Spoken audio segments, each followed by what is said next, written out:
Check sound. Sound.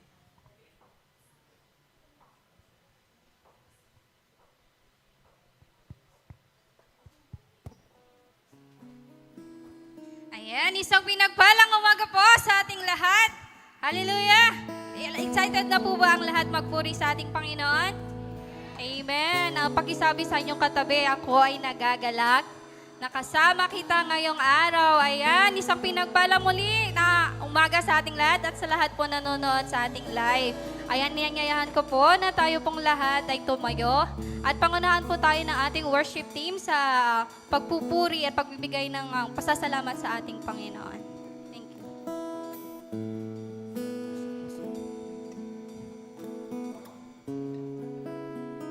Amen. Ayan po. Pasok na po tayong lahat dito and anyayahan po natin ang presensya ng Panginoon sa lugar na ito. Hallelujah. Let's invite the Holy Spirit to fill this place. Because Lord, you are welcome in this place. You are awesome in this place, Father God. Hallelujah. Fill our hearts, Father God, with your holy presence, Panginoon. Yes, Jesus. Hallelujah. We worship you, Lord God. We invite you, Father God, in this place, oh God. Hallelujah.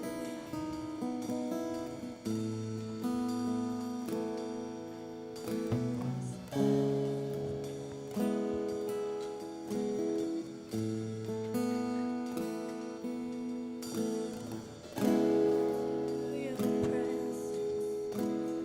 Past the gates of praise, into your sanctuary, to stand face to face, and look upon your countenance. I see the glory of your reign.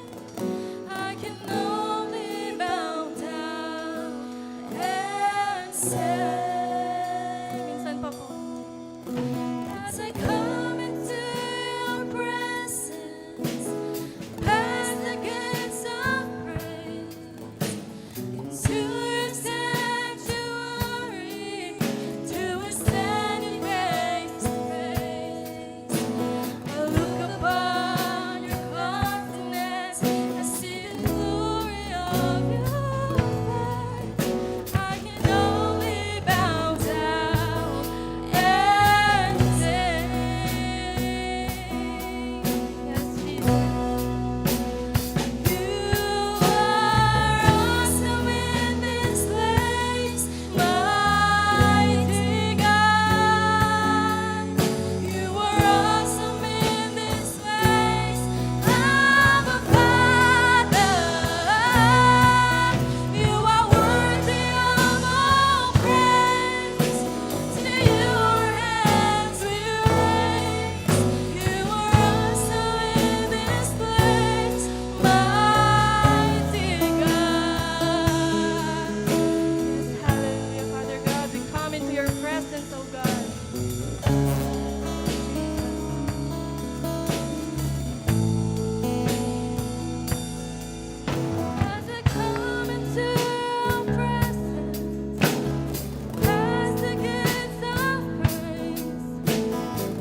Hallelujah, hallelujah.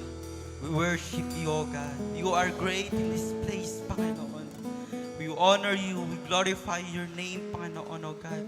Salamat, Panginoon, sa pagkakataon na ito muli, Panginoon. Hallelujah. Sa araw na to, Panginoon, na patuloy, O God, hallelujah. Hallelujah, na kami ay may lakas, Panginoon. Hallelujah, may buhay, Panginoon, para magpuri, O God.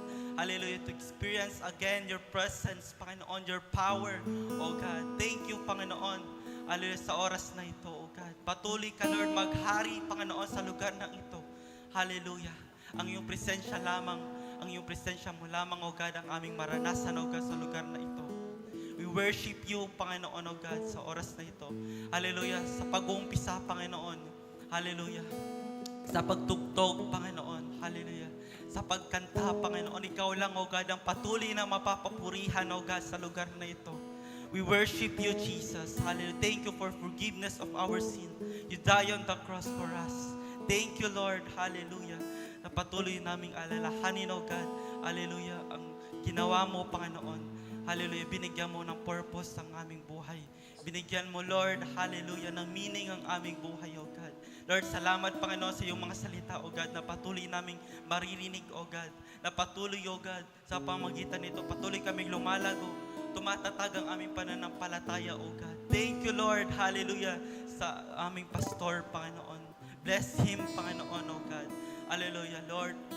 Ikaw, Lord, the Holy Spirit, ang patuloy na mag-guide sa Kanya. Hallelujah, sa pagpipreach ng iyong mga salita, O God. Thank you, Lord, hallelujah, for knowledge, Panginoon. Lord, open our heart, O God, and mind, Panginoon, to receive, Panginoon, your word, O God. Thank you, Lord, hallelujah. We speak, Panginoon, O God, great things, Panginoon, and good, Panginoon, ang gagawin mo, O God, sa oras na ito.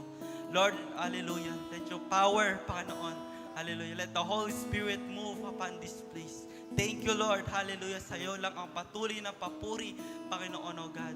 Hallelujah. Hallelujah. Thank you, Lord. Hallelujah. Sa patuloy mong pagkilos, Panginoon, sa bawat buhay ng bawat isa, O God.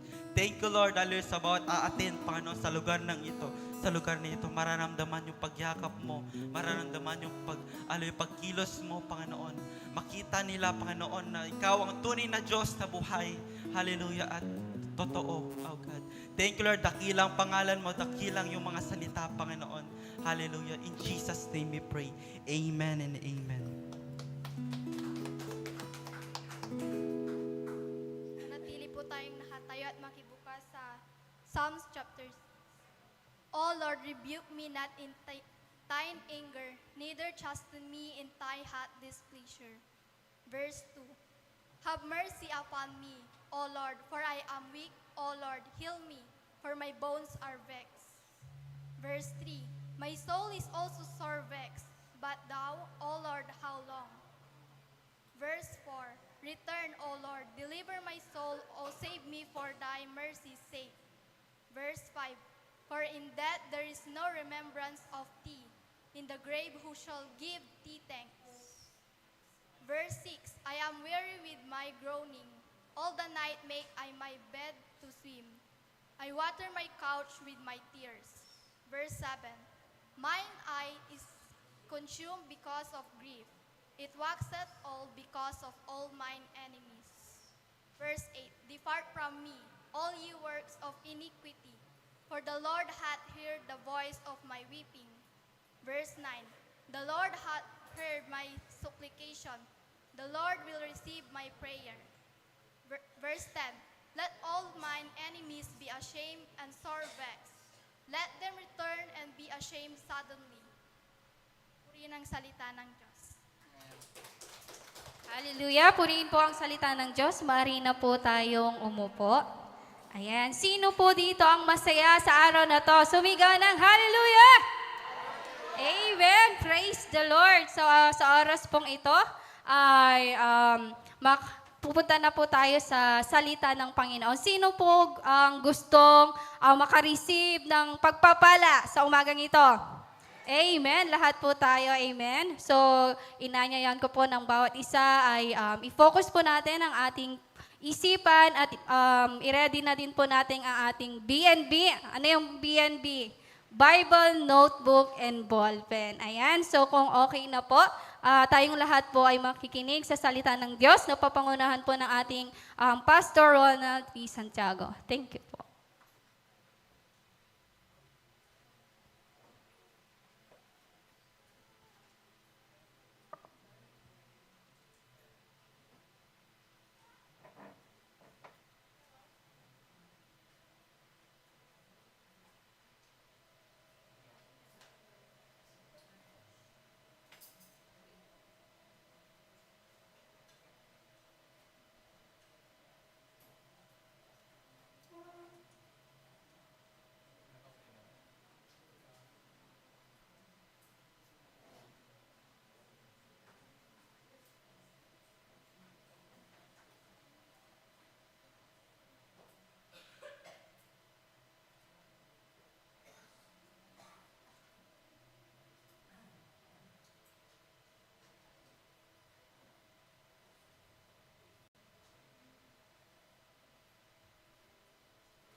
Ayan, bago po muna tayo makaparinig ng salita ng Diyos, sino po gustong magpasalamat muna sa ating Panginoon?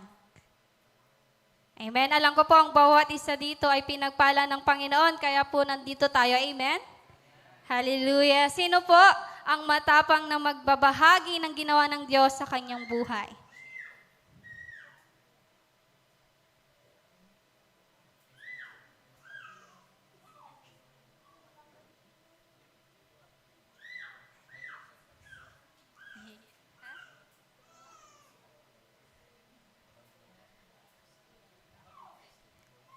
Yung mga nag-training po kahapon, sino pong gustong mag-share ng ginawa ng Diyos kahapon po?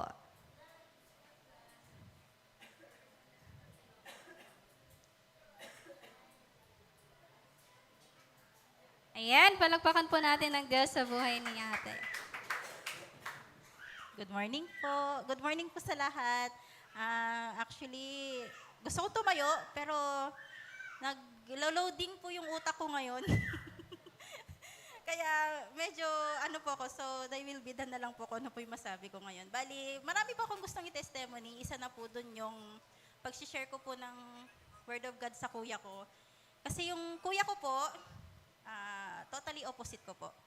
Kung ako mahilig sumunod, siya yung parang anino ko na ayaw sumunod, mahilig magmura, ganon, magyosi, kung sino-sinong babaeng kinakasama, ganyan. So, hindi ko siya sinukuan. Yung time na nagkaroon siya ng problema sa asawa niya, nag-share ako ng nag-share sa kanya, then lagi niya akong sinasabihan na hindi niya sinusunod si Jesus, kasi nga daw, si Lucifer ang kanyang Lord. So, shiniran ko siya ng shiniran, hindi ko siya tinigilan, hanggang sa nag-reply siya sa akin nung last week, kasi nag-share na naman ako sa kanya kasi nga hindi ko siya talaga tinitigilan kahit minumura na niya ako sa chat. Tapos sabi niya sa akin, Deng, ayoko na, sabi niya. Umiiyak siya. Tapos sabi ko, bakit? Ano nangyari sa'yo? Pag-pray kita, sabi ko sa kanya. Tapos sabi niya, gusto ko na ulit bumalik kay Lord. Kaya parang, wow, chance ko na to. Wow! Di, nag-share ako sa kanya, tapos sabi ko, ipag-pray kita. Then, tinawagan ko siya, nag-usap kami. Then, naano ko sa kanya na sincere siya kasi sa dami ng babae na nakilala niya, pero hindi ako proud sa ginawa niya. Sa dami ng babae na iniwan niya, etong babae na to, nahuli niyang asawa, siya yung parang gumising sa kanya na ayaw pala niyang mawala. So gusto niya magbago. Sabi ko, magbago ka hindi para sa kanya. Magbago ka para sa sarili mo, tanggapin mo si Jesus, kalimutan mo yung dati mong ginawa, mag-focus ka sa pagsunod sa kanya, sabi ko sa kanya. Sabi ko, alam ko hindi to madali, lalo na mulat ka sa ganyan, yung, alam niyo naman po pag banda. Gala dito, inom dito, yosi doon. So, sabi ko, alam ko na wala akong karapatan na pangunahan ka sa mga desisyon mo kasi tao tayo. Pero ako bilang kapatid mo, sabi ko sa kanya, may karapatan akong paalalahanan ka. Pero yung desisyon, nasa iyo pa rin. So, ngayon, pag nag-uusap kami, okay na, hindi na niya ako minumura through text. Kaya nakakaaliw din. Sana one day, isang araw, maihikayat ko siya dito. Then kahapon, during training, ang dami ko pong natutunan. Yung pagiging jolly-jolly ko pala is nagagamit ko siya sa pagtuturo ng mga bata. So akala ko before, being jolly-jolly is like a childish. Hindi po pala. Being jolly-jolly is nakakakuha ka ng attention sa mga bata. Pero in different way. Kasi kung yung attention na ginagawa mong jolly-jolly is ginawa mo sa mga upper class, eh, siyempre, ano may isipin nila sa akin? Diba? Isip bata. So, okay yung pagiging jolly-jolly teaching style pagdating sa mga bata. So, naano ko kahapon na, yung calling ko is teaching sa mga kids. Pasok pala ako dun. So, yun pala yung tinatawag. Kaya pala, sinasabi ko lagi, Lord, ano bang reason? Bakit mo ko tinatawag? Ano ba yung dapat kong gawin? Ano ba yung gagawin ko? Ano ba yung pinapagawa mo? Sabi ko. So, doon ko lang nalaman kahapon na wala akong dapat baguhin sa sarili ko, kundi kailangan ko pang matuto ng mas marami. So, thank you, Lord, for teaching me. Thank you, Lord, for helping me. And thank you, Lord, for using me. Thank you po. Yan, isa pong malakas na palakpak sa Panginoon sa buhay ni ate. Talaga, ibang ginagawa ng Panginoon. Amen?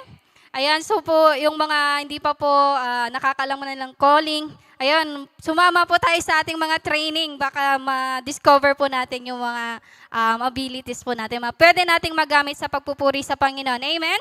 Amen. So sa pagkakataon pong ito, ikuklose po muna natin ang ating testimony at makakakinig na po tayo ng salita ng Panginoon. Yan, i-ready na po natin ang ating sarili at tayo po ay makakarinig ng salita ng Diyos sa umagang ito. Pangunahan po ni Pastor Roland E. Santiago. Thank you. Continually learning to a living revelation. Alright.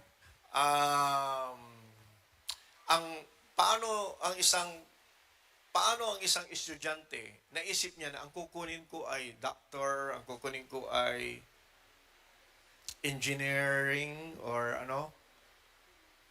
Paano ang isang estudyante nag-isip ng ganun? Noong unang panahon, nung wala pa yung K-12, kasi wala pang tracking noon, anong track mo, ganun, di ba? O, tsambahan na lang, di ba? Kung anong gusto ng magulang o anong gusto ng bata. Depende. Kung yung bata sabi niya, gusto kong maging, yun, pangarap, bigyan ng pangarap ang bata. Alright? Yung iba naman, sabi ng magulang, ang gusto ko sa'yo ay ganito. Di ba? So, kahit ayaw noong bata, kasi hindi yun ang hilig niya, dahil yun ang gusto ng magulang, sumunod naman at masanuri naman. Successful din, may mga naging successful yan. Pero hindi yun yung trap ng heart nila. Okay? Noong dumating ang K-12, bakit may K-12? Kasi ginaya yung US, yung may tracking. Ibig sabihin, early in your high school life, elementary, high school, okay, yung middle school na tinatawag, ay may track ka na. Alam mo kung humanities, sa science, or sa engineering ka pupunta. Kasi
Kung na siya, di ba? Hanggang sa mechanics, fourth year, pahirap ng pahirap. Pero dapat may tama kang foundation. Now, the same with the Word of God. May mga iba gustong magkaroon ng full knowledge about the Lord Jesus Christ, pero ayaw nilang magsimula sa Scripture. Yung iba ay, ang kaaway, actually, training tayo sa religion.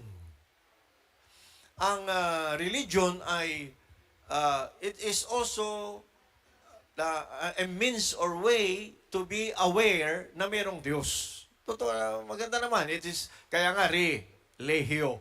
Okay? Religion. Re means to regather or to come together. Okay? Legion is legion, group, regroup. Okay? Ibig sabihin, pag sinabing religion, the group lets us regroup to find God. It is man's effort to find God.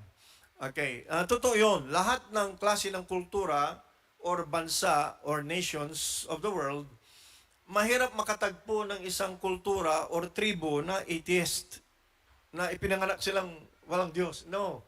Ang mga tao sa mga kahit kasulok-sulokang tribo ay always naghahanap ng creator niya. Sabi niya, merong Diyos, kaya lang hindi niya alam, wala siyang means and ways. Okay, kaya kung ano yung nakita yung archetype or kaya powerful, like nakakita siya ng agila. Tapos dinakman niya yung prey para may makain siya. Siguro ito yung Diyos. So ang Diyos yung iba, agila. Ay, ganoon. Iba naman ay ang nakita nilang powerful na hayop ay elipante, kaya ang Diyos nila elipante, di ba? Ay, ganoon. So they look for archetype, meaning ng something na may power. I remember yung drawing ng science noon na ang Earth ay nakapatong sa mga elefante. Ganun, di ba? May malaking elefante, di ba? O yung iba naman, mayroong isang parang, akala ko si Tarzan yun, si Atlas pala yun, di ba? Kaya doon galing yung word na Atlas, ang mapa. Okay. So, ang daming concept about knowledge dito sa mundo. Bakit ko sinasabi ito? Because yung knowledge sa mundo, or ang tawag, I will introduce the word sense knowledge, right? Ang sense knowledge ay, it is the faculty ng mind ng tao gamit kapangyarihan ng isip ng tao to perceive things sa kanyang nararamdaman sa kanyang kapaligiran. This is actually, pag scientific ang dating, yun yung scientific method na sinasabi, observe. Things must be observable, di ba? By your senses. Naaamoy, naririnig. Okay? So, tingnan nyo nga kung tinitignan, di ba? Naaamoy, naririnig. Okay? So, kung ano yung na-observe mo sa mata o narinig mo o kaya naamoy mo, yun yung ili-level mo doon sa ito yun. Di ba? Ngayon, magre-record sa mind mo yon. For example, ano ang amoy ng suka? Kahit walang suka ngayon, alam nyo na kasi na-record na sa brain. Tama ba? Ano ang amoy ni brother? Wag mo lang i-record mo na yon. Kasi siguro, that time, di ba, hindi siya nakaligo, iba yung amoy niya, di ba? So, our judgment depends on, sometimes first impression daw. Okay? Pero wag, don't be judgmental in the area of appearance. Okay? Pag lalo na sa tao. Pero it is scientific, di ba? Observe, hear. So, ginagamit natin ang ating five senses to understand the things around us. Ang tawag yan ay sense knowledge. Closely related at mostly, yan galing lahat yung tinatawag na scientific. So, hindi naman magkaaway ang science at saka faith or pananampalataya. But the thing is, hindi yun ang how to know God. Dahil ang tao ay, lalo na sa Old Testament o lalo na sa religious world, ang tao ay mahilig sa nakikita, naririnig, nararamdaman, naamoy at natitikman. Ang religion, nag-offer siya. Nag-offer siya ng Diyos na ang tao makarelate sa Diyos. Okay. So, nag-offer siya ng mga bagay na nakikita na, si Jesus ay ganito. So, it must be ganito. So, pagdating sa China, ang Jesus nila na imahin ay singkit. Tama ba? Sa Pilipinas, mukhang Pilipino na. Tama? Sa ibang bansa, medyo maputi kasi yung complexion niya. Pagdating sa Africa, itim naman. Tama? Pero may taga-Quiapo na itim. Tama ba? Okay. So, it depends on the perception ng tao, yung gusto niyang sambahin. Kaya ngayon, sa panahon ngayon ng politiko, wag na kayong maki-argue diyan sa mga social media kasi people want to believe what they want to believe. Hindi mo na pwedeng baguhin yung nasa utak niyan kasi yun ang gusto niyang paniwalaan. Kukonti ang tao na nagcha-challenge ng kanyang nakikita, naririnig. Kukonti yan. Yung ibig sabihin, may nakita siya, hindi niya ini-evaluate na, siya na, yan yun. Hindi ganon. China-challenge siya yung nakikita niya, china-challenge siya ang kanyang naririnig. For example, minsan, may guni-guni ka, may narinig kang kumakatok. Wala naman talaga yun. It's just in your mind. Tama? Lalo na pag mayroong laging kumakatok na nasanay ka na dahil naniningil. Tama? Palagi, parang feelings mo palagi may kumakatok. Di ba? Pati ng tunog ng butiki, akala mo meron na. Oh. So, parang aware ka na doon sa mga nangyayari. Now, you need to challenge that. Meron ba talaga? Meron ba? See, that is scientific. Yan ang maganda, di ba, sa scientific. But, when it comes to the Word of God, hindi pwedeng nandoon ang realm ng knowing God is by your senses. Ang knowing God is by revelation knowledge. Amen. Naglalaban ang dalawang ito, yung sense knowledge at saka revelation knowledge. Hindi mo pwedeng iwanan ang sense knowledge kasi you are still in this world. Tama? Hindi ka pwedeng lumakad sa kalsada, sabi mo, espiritu ako at ako'y lumalakad sa espiritu. Di ba? Hindi pwedeng ganon. Masasagasaan ka doon. Lalo na pag nagde-text ka. Ha? Amen?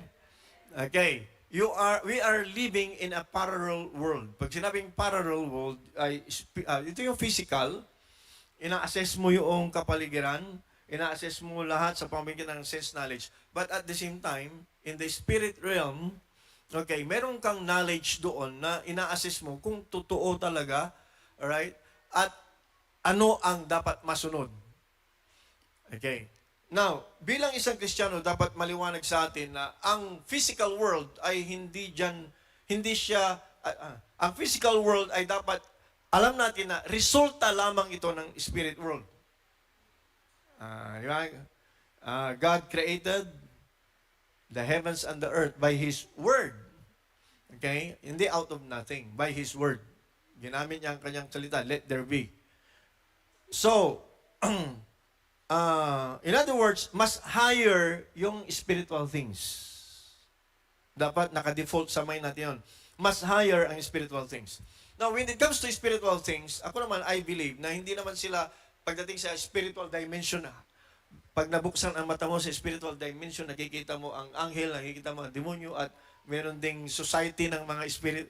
Ako, I believe there are dimensions like the world of angels. Angels lahat ang nakikita mo, walang nakahalong demonyo. Amen ba? Pag the world of the demonic, siyempre, puro demonic yun. Mayroong ibang, di ba, even Apostle Paul said na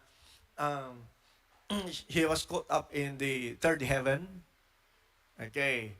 So, my first heaven, second heaven, third heaven. Hindi pa natin kung ilan yung heaven. Pag sinabing heavenlies ay layered yan. So, pag yung iba sabi, uy, may open eyes ako. Na-open ang eyes niya, pero mga demonyo naman nakikita niya. Iba yun, di ba? Dapat pag na-open eyes ka, pag-pray mo kay Lord, Lord, open my eyes. Ang makita mo, world of angels and ng Panginoon at saka presensya ng Panginoon. Hindi naman sa demonyo. Ibang napasok mong dimensyon. Alright. Ang burden ni Apostle Paul ay hindi lamang ang mga Kristiyano ay matuto sa Word of God, to grow in the Word, iba na ang Panginoon Kristo, of course, but for them not to come to the full knowledge ng ating Panginoong Kristo, the Son of God. Full knowledge. Ang problema sa maraming mananampalataya ay, of course, every Sunday, palagi tayong nakakarinig ng sermon, or we attend conferences, seminars, we read books, okay? At yung iba ay talagang nagsusulat, that's very good, collecting information, teachings. Minsan nakakalito kasi nag-aaway yung mga tinuturo ng mga iba-iba. Pero ang problema, bagamat sa dami, katagal na natin na nakikinig, katagal na natin na nagtitake note, karaming, hindi naman siguro lahat, katagal na natin. Pero, some Christians, sa tagal na umaatin sa church at nakikinig ng sermon, still, makarinig lang ng pabaling na salita, mahina na agad, nangihina. Na-offend agad. Ibig sabihin, spiritually weak. Why?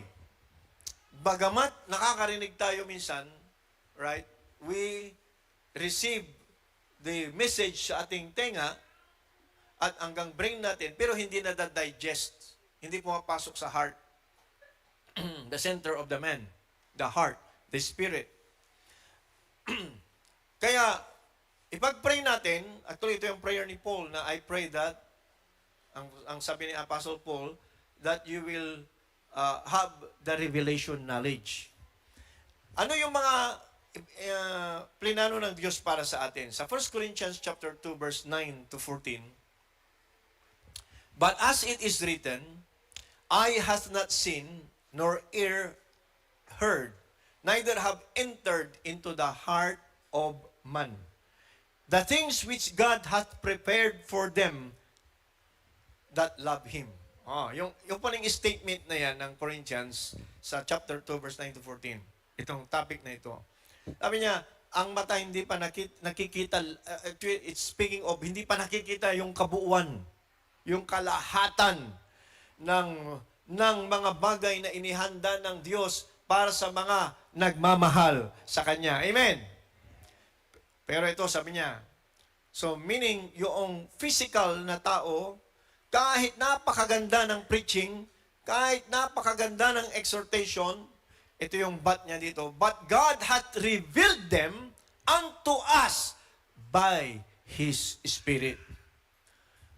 Baka man ako'y nagtuturo dito, dapat makita natin at ipag-pray natin, kaya mayroon tayong prayer warrior sa likod, that it is the Holy Spirit, ang ating tagapagturo. Naririnig natin yung words, naririnig natin yung sound, pero minsan may mga nakakarinig na, sabi niya, may mga tenga pero hindi nakakarinig. Tama ba? Okay. Pag nagpatuloy kang sumamba sa mga ganon, magiging katulad ka rin nila. Alam niyo yun? Okay. So, but God hath revealed them unto us by His Spirit, for the Spirit searches all things, yes, the deep things of God. So, ang mga nagsasabi na, alam ko na ang Bible, nabasa ko na yan 3 times. It doesn't, yung iba sabi, uy, nabasa na niya 3 times ang Bible. Uy, 3 times siya nababasa. Well, maganda yon. But, hindi ibig sabihin na hinahangaan mo kasi magaling siya, naka 3 times siya. Hinahangaan mo kasi masipag magbasa. Pero it doesn't mean to say na naka 3 times kang nakabasa, may revelation knowledge ka, magkaiba yon. Iba ang reading sa revelation knowledge. Amen. Praise God. Dapat makuha natin yung the deep things of God. Kaya nga scripture kita nyo, may mga kulto dahil nagbabasa din ng Bible ang mga yon, pero iba yung revelation nila. Iba ang magiging revelation mo pag you are operating on the sense knowledge. Yan ang problema. Pag hindi renewed ang mind, pag hindi born again ang spirit, right, i-interpret nila ang scripture according to what they experience outside. Sa sense knowledge level.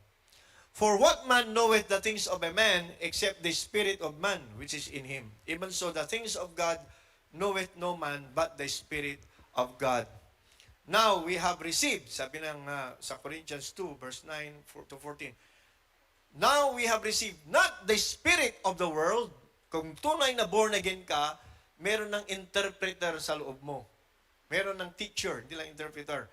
teacher sa loob mo, the Holy Spirit. Alright?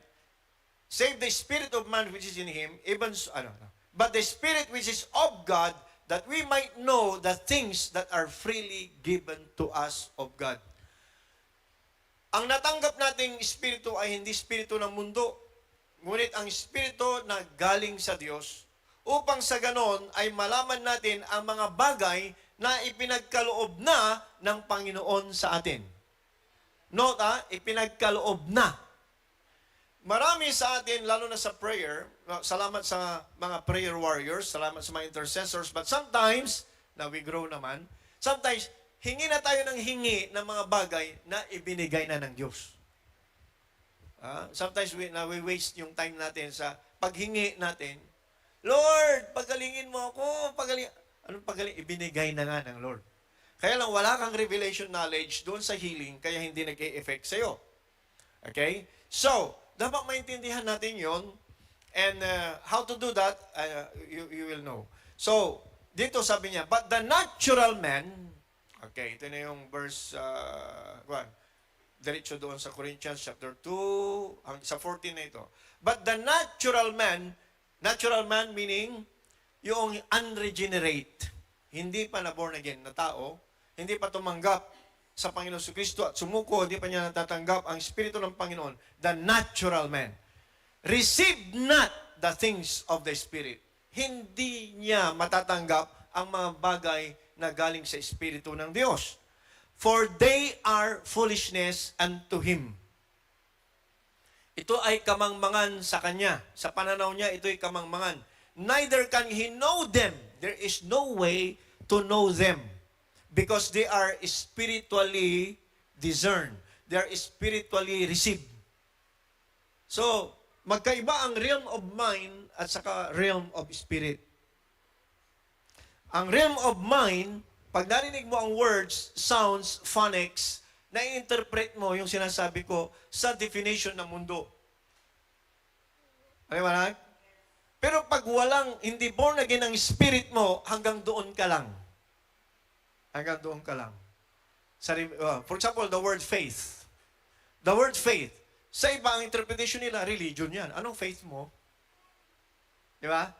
O, ano ang word na faith? Ano ang difference ng faith at saka believe? Sabi lang, faith is a noun. Believe is an action word. Di ba? So, anong difference nila? Nag-aaway ba yan? O isa ba yan? Or they are the two sides of the coin? Ha? Pag may revelation knowledge ka, pag born again ang spirit mo ay pinanganak na muli sa kaharian ng Diyos, that's the only time na magbubukas. Para maintindihan mo ang scripture. Why? Kasi ang scripture ay galing sa langit, galing sa isip ng Diyos. Amen. At ang tagapagturo ay ang Holy Spirit. Amen. So kung ang magtuturo ay sa level lang ng tao, hindi mo yan maintindihan. Yan yung uso noong araw na, uy, huwag kang magbasa ng Bible, masisira ang ulo mo. Totoo naman may mga talagang nasira ang ulo kasi they are trying to interpret the scripture sa utak ng tao. Wala talaga. So, ang sabi dito, the natural man cannot understand. So, mahirap makipag-argue sa isang tao na hindi born again. Huwag ka nang sinasayang ang oras mo dyan. Right? Ang unang ituturo mo sa unnatural man ay salvation. I believe may tinatawag na common grace. Ano yung common grace? Yan ay grasya ng Diyos na ibinigay niya sa lahat ng tao na pag may narinig silang salvation message, magbubukas sila. Pero other na usapan sa Word of God, pag hindi paligtas, useless yung usapan. So do not argue with a natural person, with yung hindi born again, tungkol sa kalangitan, tungkol sa angels, tungkol sa pananampalataya, they cannot understand.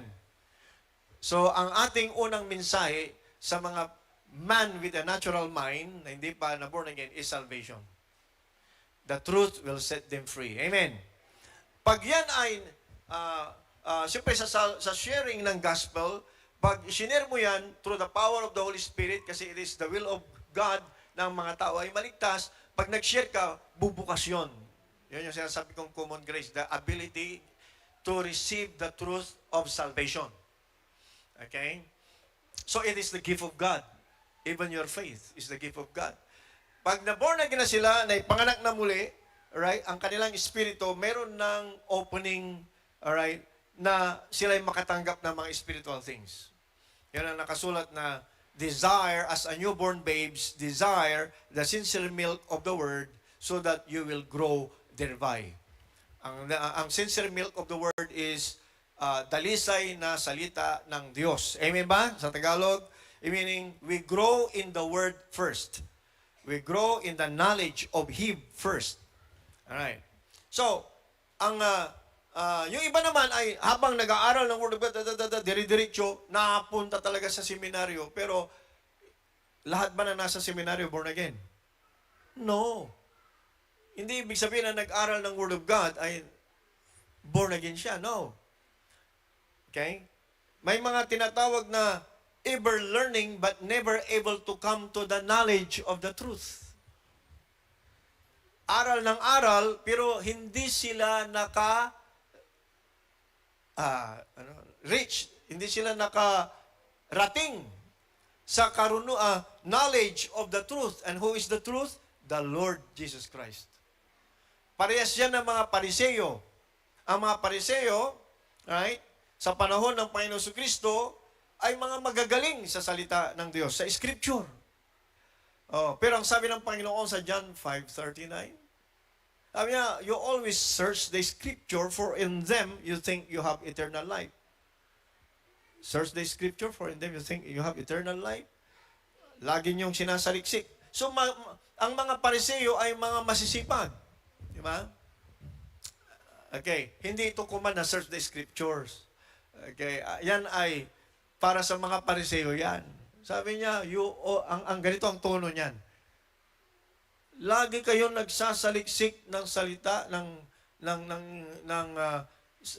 scripture sapagkat sa tingin ninyo, sa isip ninyo, diyan kayo magkakaroon ng buhay na walang hanggan. Actually, ang mga salitang sinasaliksik ninyo ay nagwi-witness, nagtitestify tungkol sa akin. Yan ang ibig sabihin ng Panginoon Kristo. Ang susunod na verse dyan, bakit hindi kayo lumapit sa akin para magkaroon kayo ng buhay na walang hanggan? Yun yung tono niyan, yun yung context niyan. Right? Pero minsan ginagamit natin, saliksikin natin ang salita ng Diyos. Yan ang sinabi ng John 5:39. Hindi yun ang context. Okay? Yan ay address to the Pharisees na saliksik ng saliksik, aral ng aral, pero hindi lumalapit sa Panginoong Jesucristo. Alright. Ever learning and never able to come to the knowledge of the truth. Ang tawag dyan ay intellectual Christianity. Without spiritual unveiling, it is possible na alam mo ang Greek word, okay, ang mga equivalent na words sa original tongue, mga doktrina, systems ng theology, alright, pero hindi mo kilala si Kristo experientially. Alright, possible ang isang tao ay ganon. May mga tao, they go to church, pero they never come to the knowledge of the truth. Paano mo ma-evaluate yun? Bakit? Paano malalaman na you have come, you are nearing, malapit ka na, or nakarating ka na sa knowledge of the truth? Ito, as we unveil it. So, ang revelation ng Lord kay Apostle Paul, right, ay it is about, ang dapat mananampalataya ay hindi lamang alam ang fundamentals of faith, alright, na yes, I believe, or mental assent. Alam niyo yung mental assent? Okay? Pero siya makarating sa spiritual union with Christ Jesus. So, hindi lamang mental assent. Pag sinabing mental assent, paano ko i-explain? Okay. Mental assent.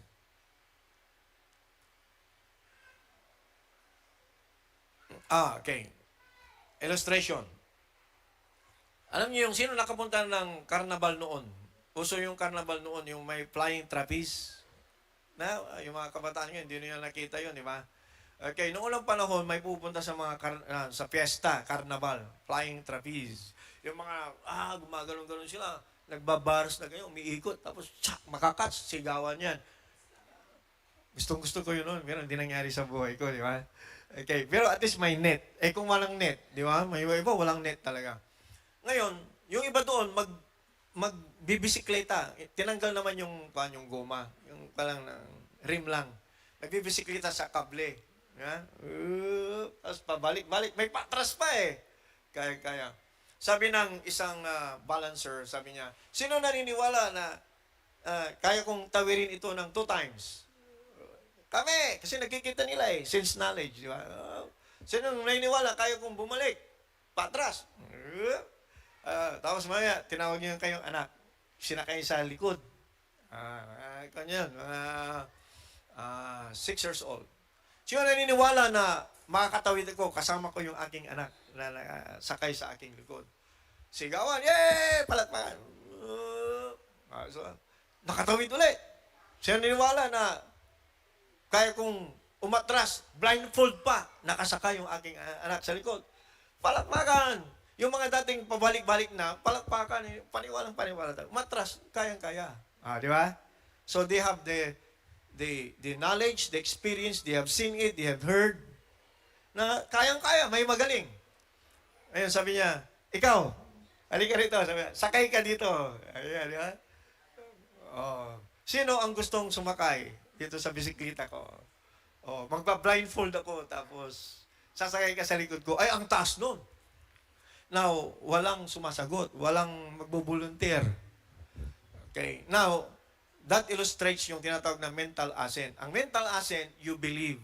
Kasi nakita mo, narinig mo, na-experience, nakita mo na nangyari sa kanya. Pero pag ikaw na ang sasalang, hindi ka naniniwala. Mental assent, you believe in your mind, but you cannot trust. Maraming naniniwala sa Panginoong Jesucristo pero hindi sila nagtitiwala. Okay? To understand yung word na mental assent. Ang kailang gusto ng Panginoon at ng revelation ng Word of God ay magkaroon tayo ng complete at total na pananampalataya pag sinabi ng Panginoong Jesucristo. When God said it, that settles everything. Pag sinabi ng Panginoon, yun ang totoo. Amen ba? Yun ang totoo. Hindi yung sense knowledge. Hindi yung nararamdaman mo. Hindi yung masakit mo. Sinabi ng Lord, by the stripes, sa Word of God, by the stripes of Jesus, you are healed. So regardless of what you feel, okay, sense knowledge yun, sabi ng doktor, sabi ng check-up mo, sabi ng ganito ay mahina ka, mababa ang blood pressure mo, at yung iba naman sabi, inilabas na ka sa ospital Sabi niya, isang bulati na lang, hindi pumipirma dyan. Narinig nyo na yan? Nakakita na ako ng ganun. Pero nung na-preach ang Word of God, actually, doon sa kapitbahay, at nandoon yung taong yon, kaya na nakikinig, hindi ko alam na nandoon siya sa loob ng kwarto, inilabas na sa ospital, nagtatay ng dugo, narinig ang Word of God.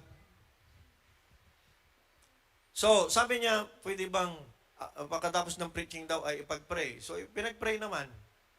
Pero nangusap ang banal na espiritu na tanggalin yung idols. Na pag isuko nyo lahat yan, ngayon, instant pagagalingin ng Diyos. So, I obeyed. Sinabi ko sa kanila, sumunod. Purihin ang Panginoon. Sa oras na yun, humingi ng pagkain, at sa awa ng Panginoon, gumaling siya, umatin ng church, nakapag-plant ng 2 church sa Nueva Ecija yun. Okay? Bago kinuha ng Panginoon after 5 years, 6 years. Pero walang sakit nung kinuha ng Lord. Walang sakit. Okay, nagbabasa ng Bible, nakaupo lang, tapos wala na. Wala namang, hindi naman atake. Basta, in-extend ng Lord ang buhay niya, in other words. Yung plano ng Panginoon sa buhay niya. At yun ang resulta na na-plant ang church sa Olivete. Revelation knowledge. Hindi problema ang Panginoon, hindi problema ang Holy Spirit. Ang problema is, dapat tayo, matuto tayo makinig sa revelation knowledge. Amen? So, from intellectual Christianity, okay, to revelation, truth ng salita ng Panginoon. Praise God. In Ephesians 1:17, that the God of our Lord Jesus Christ, the Father of glory, may give unto you the spirit of wisdom and revelation in the knowledge of Him. Yan ang prayer ni Apostle Paul in Ephesians chapter 1, verse 17. At kung ating titingnan, revelation comes in the knowledge of the Lord Jesus Christ. Kaya hindi tayo tumitigil ng pag-aralan ang tungkol sa Panginoong Kristo. Hindi lamang Savior natin, kundi Lord. Hindi lamang Jehovah Jireh o Jireh, provider, kundi Jehovah Nissi, my victory. Jehovah Shammah, the ever-present God in time of trouble. Hindi lamang yon, kundi Jehovah Shidkino, He is my righteousness. Sa lahat, kung paano inireveal ng Panginoon, alright, through the words, nung sinabi doon, they are they that testify of me. Yung Word of God, ang nagtitestify tungkol sa Panginoong Jesucristo. Ang goal is to come into union with Christ, to know Him well, alright, to the full knowledge of the Lord Jesus Christ. Amen. So, ang tunay na Kristyanismo, hindi yung religion na Christianity, hindi yung Christianity na religion, but ang tunay na Christianity in Christ ay isang revelation knowledge. Yung, alam na natin yun nung isinare ko yung sinabi ng tinanong ng Panginoon Kristo si Apostle Peter, who am I? Okay? So, yung mga tao, by what they observe, sabi, ikaw si Jeremiah, according to, di ba? Kasi siguro, pag magpipray ang Lord, umiiyak siya ng malakas. Di ba? Ikaw si Elijah. O kasi may mga miracles. Kilala nila si Prophet Elijah. So, by observation, may haka-haka ang mga tao tungkol sa Panginoon Kristo. Pero ang sabi niya, but to you, who am I to you? You are the Christ, the Son of the living God. Ano sabi ng Panginoon Kristo kay Peter at sa mga disciples? Blessed art thou, Simon Bar-Jonah, for flesh and blood has not revealed this unto you, but my Father who is in heaven. Mapalad ka, Simon Bar-Jonah, anak ni Jonah, sapagkat ang mga kapahayagang ito ay ibinigay ng aking Ama na nasa langit, right? Hindi sa tao. Okay? Hindi hindi sa laman. So, Christianity, true Christianity, or biblical Christianity is by revelation knowledge. So, ang Panginoon si Kristo did not just die for us. Yan yung message. Christ died for us. Okay yan. Pero ang revelation knowledge is, He died as us. Ibig sabihin, substitute. Tayo dapat ang namatay doon. Iba yung died for us sa died like us. Tayo yun. Oh, yan ay lumabas. Kaya, hindi lang siya crucified on our behalf. Siya ay namatay para sa akin. Siya ay na-crucify para sa akin. Okay? Hindi lamang yun ang dapat naiintindihan natin. Dapat ang revelation knowledge mo ay identification with Christ. Ano yon? Nung sinabi ni Apostle Paul, I am crucified with Christ. Yan yung revelation knowledge. Oh, kung may pilosopo, sasabihin niya, bakit? Nandyan na ba si Apostle Paul sa 3.5 years? Wala pa naman eh. Saul yan eh. Bakit niya sinabi? Bakit? Siya ba yung isa doon sa yung magnanakaw? Di ba si Kristo yung nasa gitna, tapos may dalawang magnanakaw sa tabi? Si Saul ba yon? So sinungaling ba si Apostle Paul nung sinabi niyang, I am crucified with Christ? No. Hindi lamang si Kristo died for you, not only that Christ died for you, not only that Christ is our substitute, He died as us. Kaya kasama natin siya doon sa krus ng Kalbaryo. I am crucified with Christ, nevertheless I live. Kaya powerful yung revelation na ito. Sabi niya, hindi na ako, ngunit ako'y nabubuhay, at ngunit hindi na ako ang nabubuhay, ngunit si Kristo na namumuhay sa akin. Ang buhay na ito ay hindi na buhay ko. Buhay na ng Panginoon Kristo ang bumubuhay sa akin. Hindi ito isang poetical narrative or language. Ito ay isang legal at spiritual reality. Kung ikaw ay tumanggap sa Panginoong Jesucristo, kung ikaw ay anak ng Diyos, kung ikaw isinuko mo ang buhay mo sa Panginoon, tinanggap mo ang lordship at kingship ng Panginoon, ang cross ay hindi lamang event sa history. Ang cross ay God's dealing with the old creation. The death of Jesus was the death of the old man. Yung lumang pagkatao natin na ipako na sa cross ng Kalbaryo. The resurrection of Jesus was the birth of the new creation man. Amen. Therefore, if any man be in Christ, he is a new creation. Kaya yung cross, very powerful. It is the death of the old self. Dapat makita natin na kaisa natin si Lord doon sa cross ng Kalbaryo. Pag tinanggap mo ang Lord, ang nangyari sa Kanya, nangyari sa iyo na. Amen? So therefore, if any man be in Christ, he is a new creation. Nung muling nabuhay ang Panginoon, yung bagong buhay ni Kristo nasa sayo.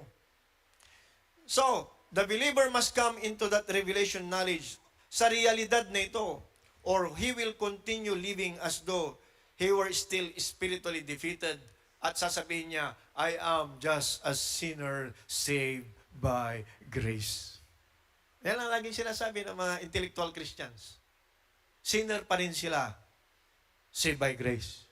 Parang humble, parang masyadong mapagpakumbabas. I'm just a sinner saved by grace. See, kung ano yung pananaw mo sa sarili mo dahil hindi mo makita ang ginawa ni Kristo sa cross ng Calvary, yun ka. As a man think in his heart, so is he. Kaya nga dapat, sabi ni Apostle Paul, I pray that you will have, alright, that your eyes will be open, that you will understand, diba? That the God of our Lord Jesus Christ, the Father of glory, may give unto you the spirit of wisdom and revelation in the knowledge of Him. Amen! Romans chapter 6 verse 6. Anong sabi niya? Knowing this, ito yung ang kausap ni Apostle Paul ay mga Kristiyanong may revelation knowledge. Mga Kristiyano sa Romans, mga believers sa Rome. You must know this. Hindi you must know this. Knowing this, alam niya, ganito yung sa panahon natin. Alam na this. Di ba? Mas madaling intindihin yan, di ba? Alam na this. That our old man is crucified with Him. Old man. Yung lumang pagkatao was crucified with Him. And that the body of sin might be destroyed. Amen ba?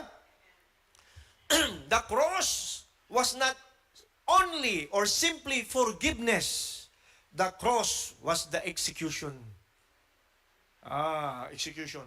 God did not improve the old man. God crucified the old man. Marami sa atin, laging sinasabi, magbago ka na. Brother, baguhin mo siya. Pastor, nandito yung anak ko. Atin ng seminar, sana mabago siya. See, yun yung sense na, yung parang reformation. No. Ang gusto ng Lord, mamatay ka na. Alam niyo yung mamatay ka na? Yung old man. Hanggat hindi namatay yung old self, hanggat hindi namatay yung old man, hanggat hindi namatay yung natural man. I'm not talking of the physical body. I'm talking of the old system, the old self, the carnal self. See? Hanggat hindi mamatay yun, hindi sisibol yung bagong buhay ng Panginoon Kristo. Amen? Ibig bang sabihin, hindi darating? No, nandyan sa loob. Ulitin ko yung the parable of the seed na sinabi ko. Yung seed, di ba? Yung santol, pinakamatigas na yon, yung shell niya. Yung mayroon kang buto ng santol. Pero masarap yung nasa loob nun, di ba? Di ba? Pero matigas. See, anong dapat gawin para tumubo ito? Do you need to crack it para tapos itatanim mo? No. Kailangan mo siyang ilibing. Ilibing. Ibaon. Hindi nyo maintindihan yung ilibing minsan. Patay ba yun? Buhay yun. Buhay yun. May buhay sa loob ng seed na yun. Pero kailangan mo siyang ibaon sa lupa. Ano nangyayari pag nakabaon ang seed? Ano nangyayari? Unang process. Breaking down muna. Yung shell ay magbe-break down. Okay? Hindi pwedeng lumabas. Walang power yung nasa loob na lalabas na ang tigas-tigas ng shell, di ba? Now, the shell is the protective cover, yes? Pero there is something inside, yung kinatawag na life principle. Sa Kristiyano, that is the life of Christ na nasa sayo. Pero minsan yung shell mo, makapal. Ay, makapal. Di ba? Yung natutunan natin, yung utak natin, yung perception natin, yung ating worldview sa mundo, yung tipong pag nagbigay ka, nababawasan ka, gano'n, di ba? Yun yung kaalaman sa mundo. Ang shell, makapal. Sabihin mo sa katabi, makapal ka ba? Okay. So, anong dapat gawin? Ibaon. Okay. Now, sa atin, pag binaon mong ganyan sa lupa, may pressure, tama? May weight. May pressure.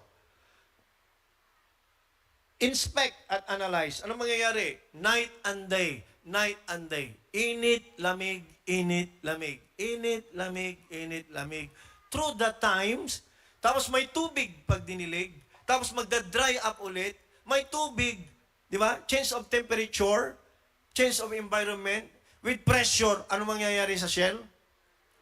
Mabibreak. Mabibreak yun. Di ba? It will give way to the new life inside.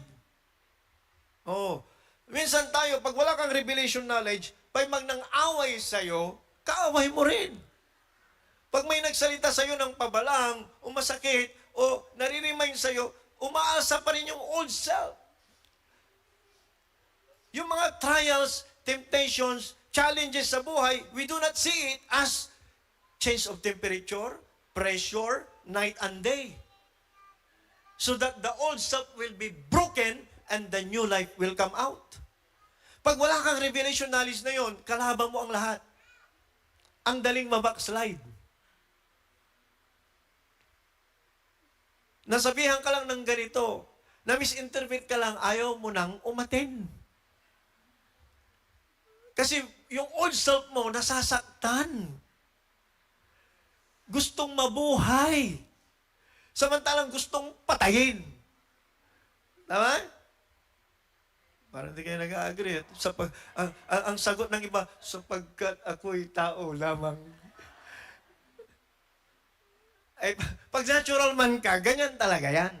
If you operate in the natural mind, ganun talaga. Pero pag may revelation ka, God is using everything. Kaya mayroong word na all things work together for good. Lahat ng nangyayari sa buhay ng anak ng Diyos, amen, ay hindi aksidente na. God allowed things to happen. Para matuto ka, para una sa lahat, ma-break down yung shell na yan. I-break yan, shell na yan. Temperature, change of temperature, day and night. Hot and cold. And all the pressures. So that the shell will be broken and the new life will come out. Amen ba? Praise God. So, you must have that revelation of you, of the Lord Jesus Christ. Ganon din ang Panginoon Kristo. Kung inisip niya ang kanyang sarili, siya ay anak ng Diyos, hari ng mga hari, Panginoon ng mga Panginoon, i-allow ba niya ang sarili niya kung sense knowledge na ipako siya sa krus? Kaya naman niyang i-conquer ang mundo na hindi kailangan dumaan sa krus kung talagang kapangyarihan ang usapan. Amen ba? He can call 10,000 angels, 200,000, 300,000. Wala yung mga Roman soldiers na yan. Pero, alam niya, doon sa cross ng Calvary, minsan may tinanong ako, anong feelings ng Lord nung siya ay nasa cross ng Calvary? Joy or kalungkutan? Siyempre kalungkutan. Wala ba siyang joy kahit isa? Wala daw, kalungkutan. Pinako siya, ni-reject siya. Alam niyo bang nakasulat sa Hebrews, sa Revelation? The joy that was set in his heart. He endured the cross. Naniniwala siya na sa isang seed na mamatay, tutubo ang marami. nakikita niya tayo habang nasa krus siya. Nasa isang sakripisyo ng kanyang buhay, hallelujah, mayroong mga tao na maaalis sa kapangyarihan ng kadiliman. Hindi lamang sa panahon na yon, kundi hanggang ngayon. So the resurrection of Jesus Christ was more than a miracle. It was the inauguration of the new order of humanity. The firstborn from the dead, according to Colossians 1:18. And He is the head of the body, the church, who is the beginning, the firstborn from the dead, that in all things He might have the preeminence. Sa ibang interpretation, pwedeng ganito, He is the firstborn again.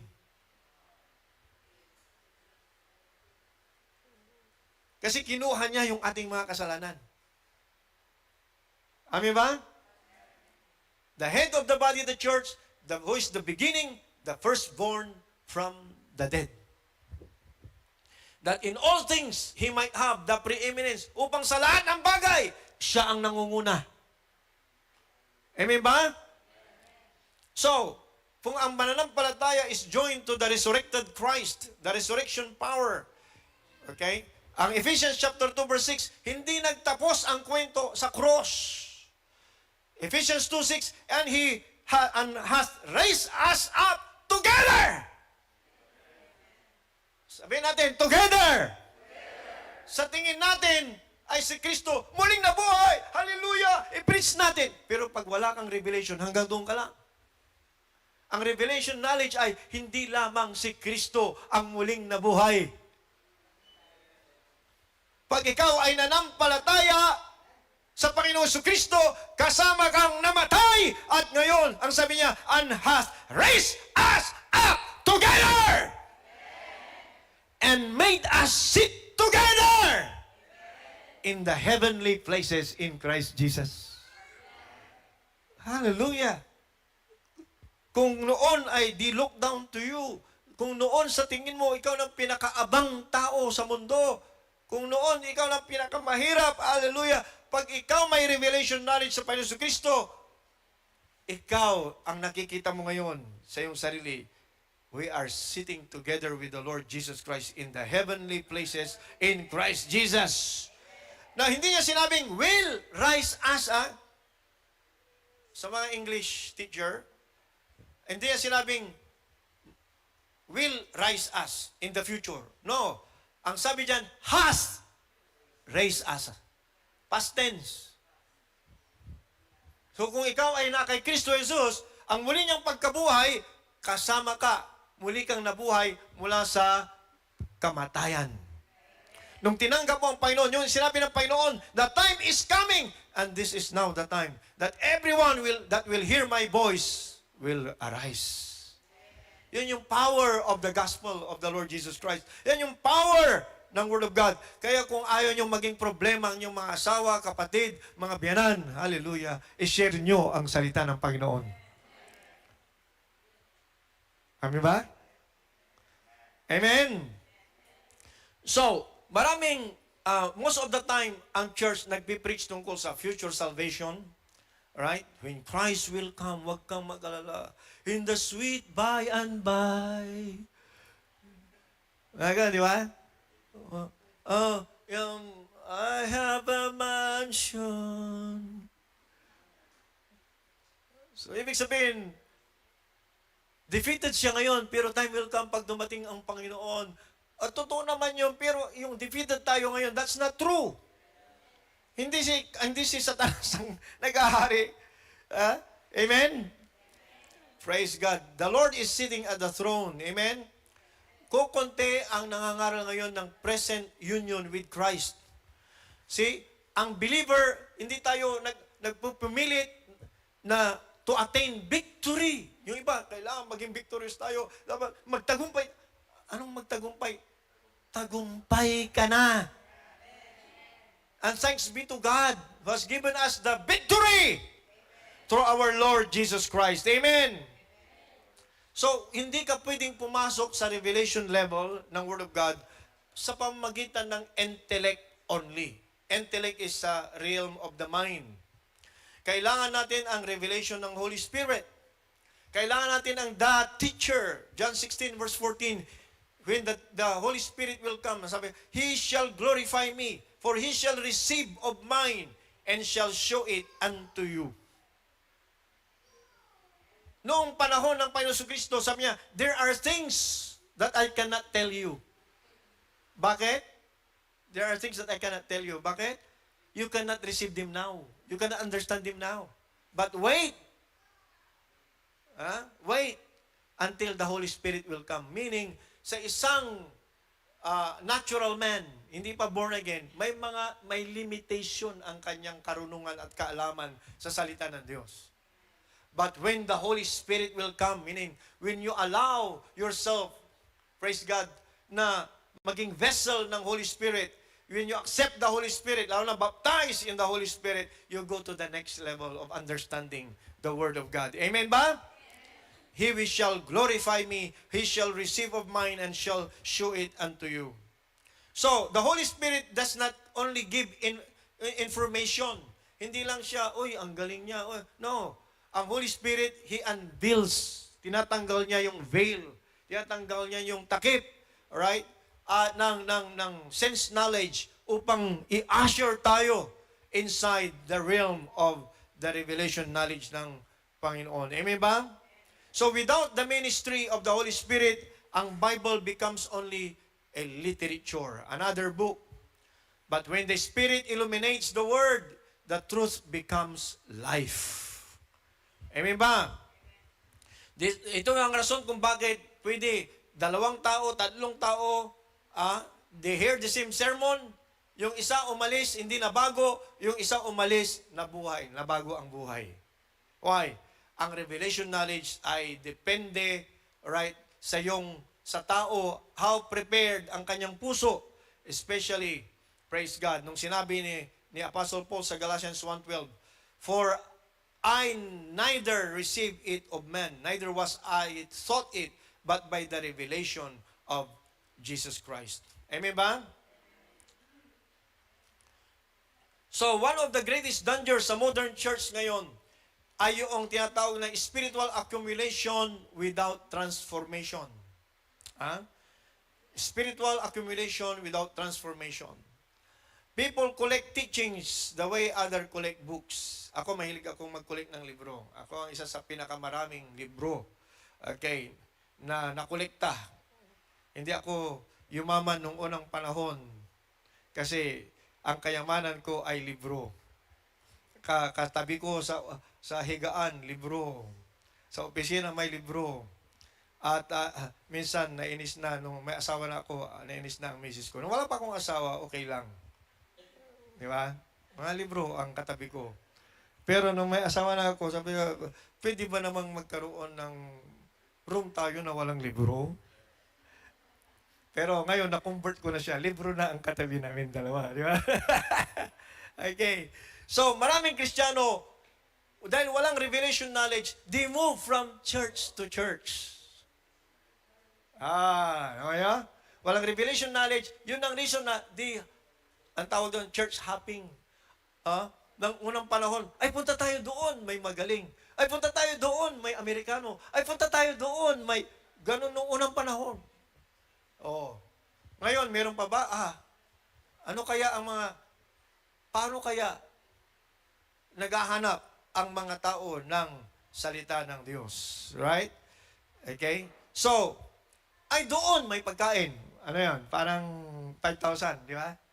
Ay doon merong benefits. Ay doon. See, sense knowledge or revelation knowledge. Sa atin, we don't force people. Di ba? Ay doon, air condition. Ay doon, wala nang air condition. Okay. So, pag-pray natin ito na mapalitan ng bago. Amen ba? While you are living in heaven at the back, I'm living in the gates of hell. Okay? Biro lang. Okay, medyo mainit-init dito. Diyan, malamig yung dalawang yan, di ba? Likod. Kaya pala mas maraming tao sa likod ata. Okay. Mag-pray natin, magkaroon ng revelation knowledge tayo dito sa paano tayo. Mas on fire kayo. Oh, fire. Hallelujah. So, Minsan, actually, knowledge, sabi ng scripture that knowledge puff up. Maraming mga magagaling, lumaki na ang ulo, pero lumaki ang ulo means laging proud na sila sa karunungan nila, pero hindi nakapagbago ng buhay nila. So, a man with information debates the truth, but a man with revelation becomes possessed by the truth. So, when revelation comes, ano nangyayari? Pag dumarating ang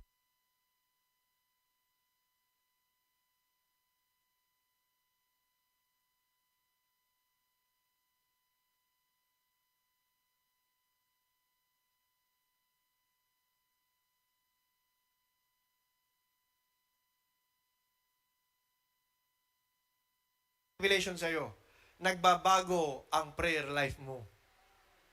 Amen ba? Yung dating 5 minutes, humahaba na.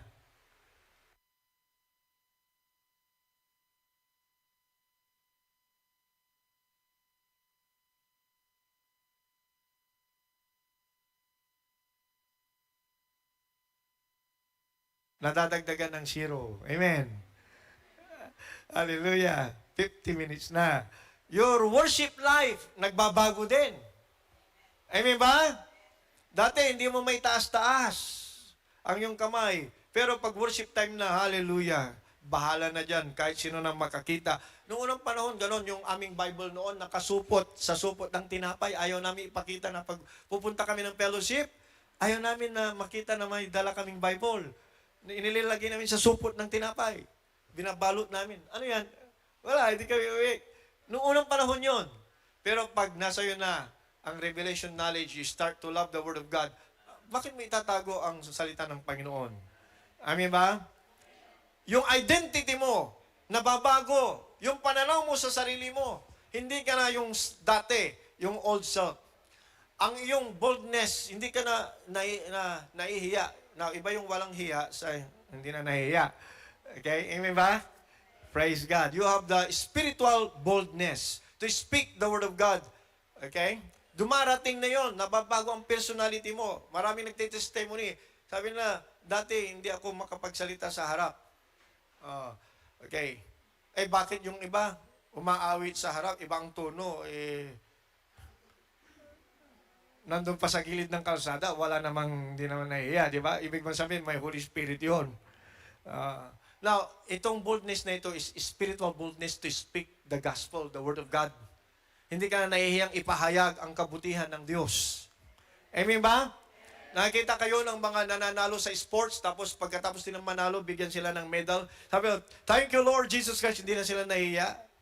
Amen?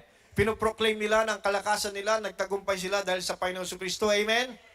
Alright? Pag may revelation knowledge sa iyo, nawawala ang pagkatakot. Amen? Ang pagkatakot, iba-ibang klase. May pagkatakot sa alakdan, may anong insekto ang kinatatakutan mo? Ha?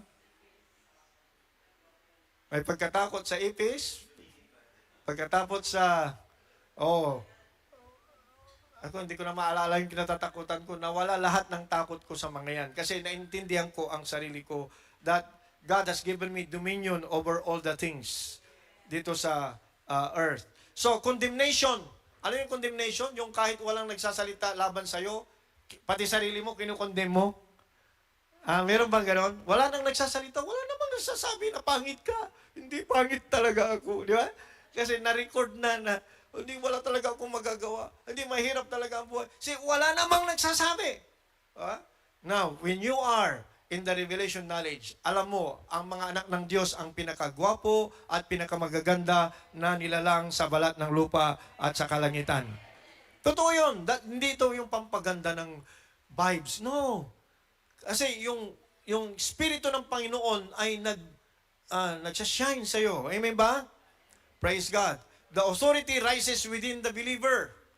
Okay, nung dumating sa akin ang revelation knowledge about authority over demonic forces, ay grabe. Nawala talaga lahat ng takot ko sa demonyo. Nawala.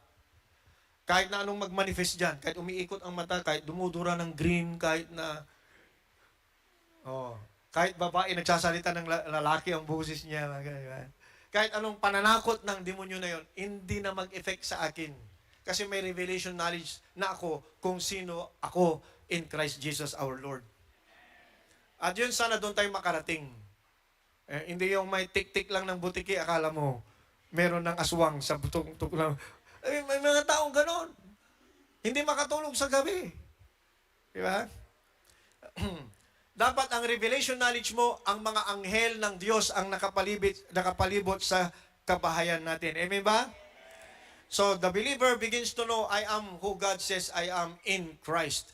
Kung ano ang sinabi ng Panginoon na nasa Biblia, kung sino ako yun.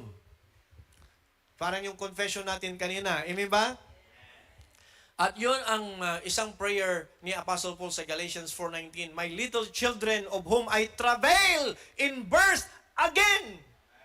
Oh, para akong nagpapasakit sa panganganak muli. Okay? So alam ko yung mga babae lang ang naintindihan ang pasakit pag manganganak. Pero pwede na sa lalaki ito ngayon. Sa spiritual, pwede nang maramdaman ang pasakit ng may ipinapanganak. Amen ba? Sa panalangin dapat yon, hindi yung sa ganito, yung iba ang ginagawa nila. Dapat ikaw magbago ka. Dapat, anak ka pa naman ng pastor. Dapat, nai-stress na yung tatay. Nai-stress na yung nanay, di ba? Kasi, dapat ganito ka. Dapat. Oo. Hindi travailing yon. Ang travailing sa prayer. Amen? Lord, I pray for my child. I pray for my son. I pray. Oh! Yun, yung pasakit. Amen ba? Pasakit dito. Kasi di ba pag mga anak dito ang pasakit? Oh, pag pasakit dito, stress. Hallelujah. Si Apostle Paul, my little children of whom I travail in birth again until Christ be formed in you. Oh, hallelujah. Huwag mo sabihin, oy, gayahin mo ako ha. Ako ang iyong cell group leader.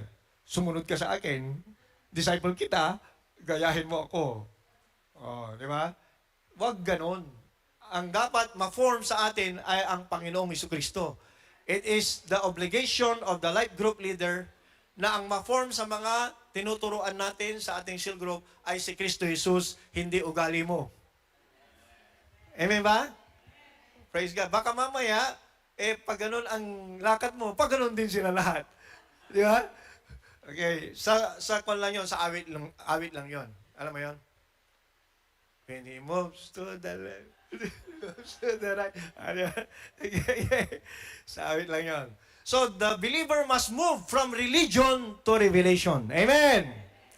From effort to union, from self-consciousness to Christ consciousness. Ang tao ay, nature niya, self-conscious palagi yan. Tingnan niyo yung mga mahilig mag-selfie. Self-conscious yan. Okay. So, from self-consciousness to Christ consciousness. Amen? From fear to sonship, from striving to resting in the finished redemption of the Lord Jesus Christ. So the finished work of the Lord must be a living reality. Ang cross, resurrection, ang indwelling Christ must become more than doctrine. Yan ay pinag-aaralan natin lahat sa AJMA. But it should be more than doctrine. Dapat magkaroon ka ng consciousness na when naintindihan mo na Christ died for you, right? And hindi lamang He died for you, He died as you. He was raised so that you are also raised with Christ, seated with Christ Jesus, and indwelt by Christ. Amen. Ang mangyayari, mawawala ang accusation, ang power ni Satanas sa buhay natin. Praise God. May erase yung kanyang mga atake sa atin. When the believer begins to stand not in self-righteousness but in identification with Christ, anong mangyayari? Ito yung secret ng pananampalataya na bold o walang alinlangan. Not confident in our human ability but confident in what Christ has done already. Praise God. So, kung makikita ninyo ang revelation knowledge, ipag-pray ninyo the revelation of the Father, who is the Father, the Son, and the Holy Spirit. the meaning of the cross. Anong nangyari talaga sa cross of Calvary. Kaya every time itinuturo natin yung the cross, mag-pray tayo ng revelation, palalim ng palalim. Hindi minsang na ituro mo, alam mo na. Second na turo mo, lalalim yan. Third na turo mo, na i-assign sa'yo ang the cross, lalong lalalim yan. Praise the Lord. The power of His resurrection and the ministry of the Holy Spirit sa believer's life, baptism of the Holy Spirit, the work of the Holy Spirit. Diyan tayo mag-concentrate, right, na mag-manifest sa buhay natin. At yan ang desire ni Apostle Paul din nung sinabi niya sa Philippians chapter 3 verse 10, that I may know Him and the power of His resurrection and the fellowship of His suffering. Marami sa atin ang gusto lang ay tungkol sa resurrection, tungkol lang sa karunungan sa Panginoon Kristo. Pero ito yung hindi nila alam, yung fellowship of His sufferings. Ito yung ayaw nila. Sufferings? Sa'yo na. Pero prosperity? Sa akin. Dapat hindi ganon. Ang revelation ng Panginoon kasama ang fellowship of the sufferings of Christ. Amen ba?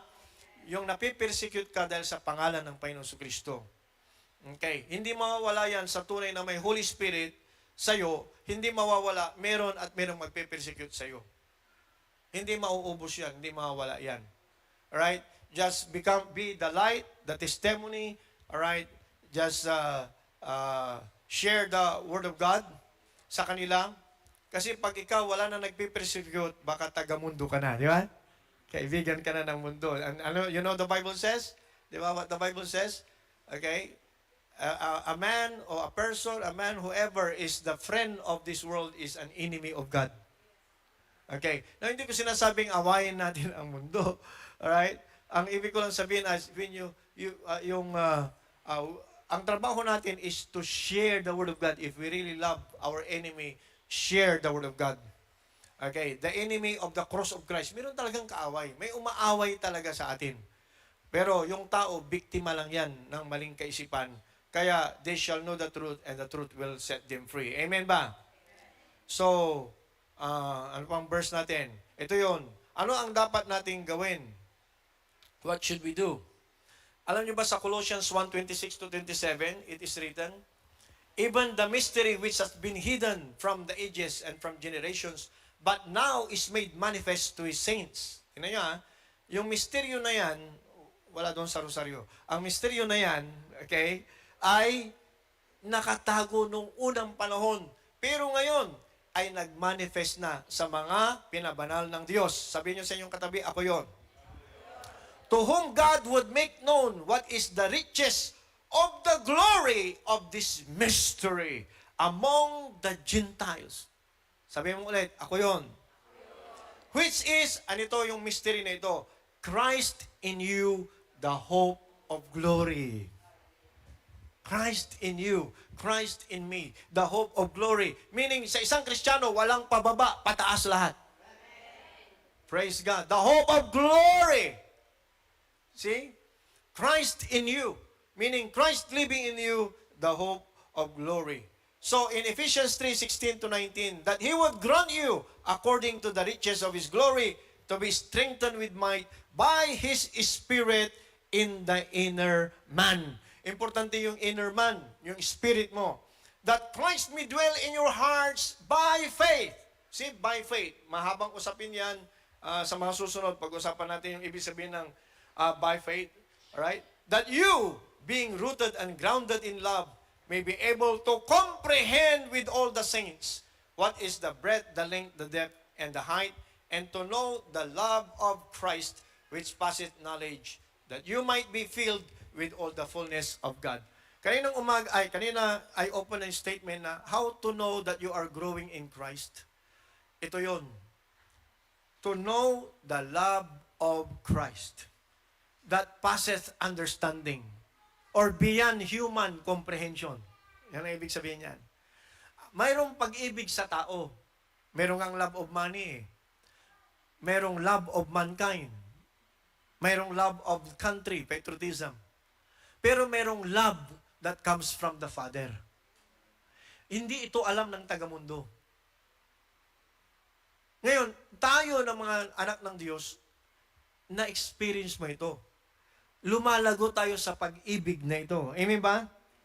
See, to know the love of Christ. Sometimes sasabihin natin, walang sukat ang pag-ibig ni Kristo. Tama ba yon? Meron. Kaya nga sinabi dito, the breadth, the length, the depth, and the height. O, di ba sukat yan? At sabi niya, dapat malaman niyo ang sukat ng pagmamahal ni Kristo. O, alam niyo? Gusto niyo malaman ang sukat? Gano? Okay. Yung breadth, yung kanya niya, width niya, di ba? As far as the east is from the west. Ano yung usapan doon?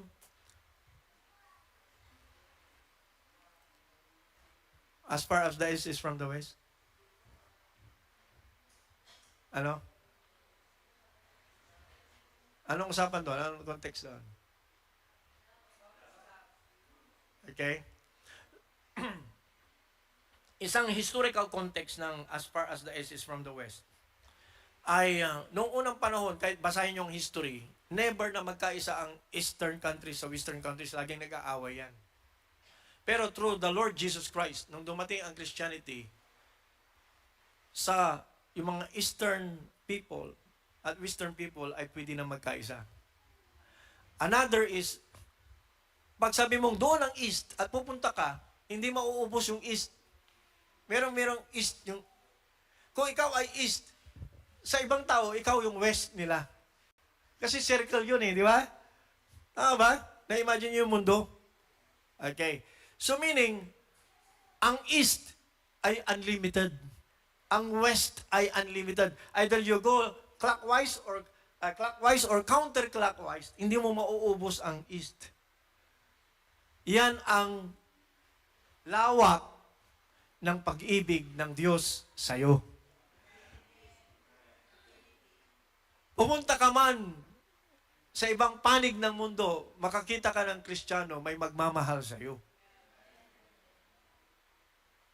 Unlimited. Around the globe. Around the clock. Ha? Amen? O, ano ang kanyang length? Length. Ang sabi ng Panginoon, I have loved you with an everlasting love. Oh, wala hanggang pagmamahal.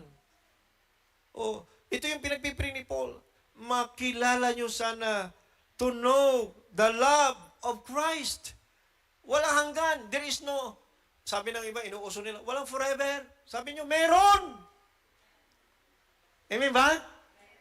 Ang pag-ibig ng Diyos ay forever. Amen. Depth. O, gaano kalalim ang pag-ibig ng Diyos? O, galing yan sa awit. He lifted me up from the miry clay. Doon sa kaputikan, doon sa pinakadulo, pinakamababang parte ng mundo, ng kasalanan, putik ng kasalanan, kinuha ako ng Panginoon. He even went to hell to bring yung mga saints doon, Old Testament saints. Amen ba? So kahit nandoon ka pa sa impyerno na buhay, yung nagsasabing impyernong buhay ito, kaya kang abutin ng Diyos. Oh. Height, gaano ka kataas ang pag-ibig ng Diyos? Ha? Kasing taas ng pinaglagyan niya sa iyo. We are seated in the heavenly places in Christ Jesus. Meron pa bang mas mataas sa trono ng Diyos? O yun yung, see, to know the love of Christ, hindi yan maintindihan ng natural mind. Yung sabi niya, which passeth understanding, which your mind cannot comprehend or understand. Ang pag-ibig ng tao, kaya lagi kong sinasabi sa mga kabataan, young people, huwag ka munang iibig ng tudong-tudo without preno at cambio kung hindi mo pa naintindihan ang pag-ibig ng Ama sa langit. It is a waste of time. it is a waste of effort and emotion. Tapos at the end, iiyak-iyak. See? You do not reflect the love of God pag hindi mo alam. Pero pag alam mo ang pag-ibig ng Diyos, hallelujah, ready na. Oh. So know the love of Christ, which passeth knowledge, that you might be filled with all the fullness of God. Yan fullness of God. The love of God is the perfection. Nandun yan sa Hebrews chapter 6. Oo. Di ba? Pinag-aralan natin doon, di ba? After na ma-perfect natin yung 6 na doctrine, sabi niya, let us go unto perfection. The fullness of God is the practice of the Word, the practice of the Scripture, the practice of the love of God. Amen. Praise God. I can give you many verses, but we'll end here. Salamat sa Panginoon. Sino nakareceive ng kapahayagan mula sa Diyos? Tayong lahat ay tumayo at praise God.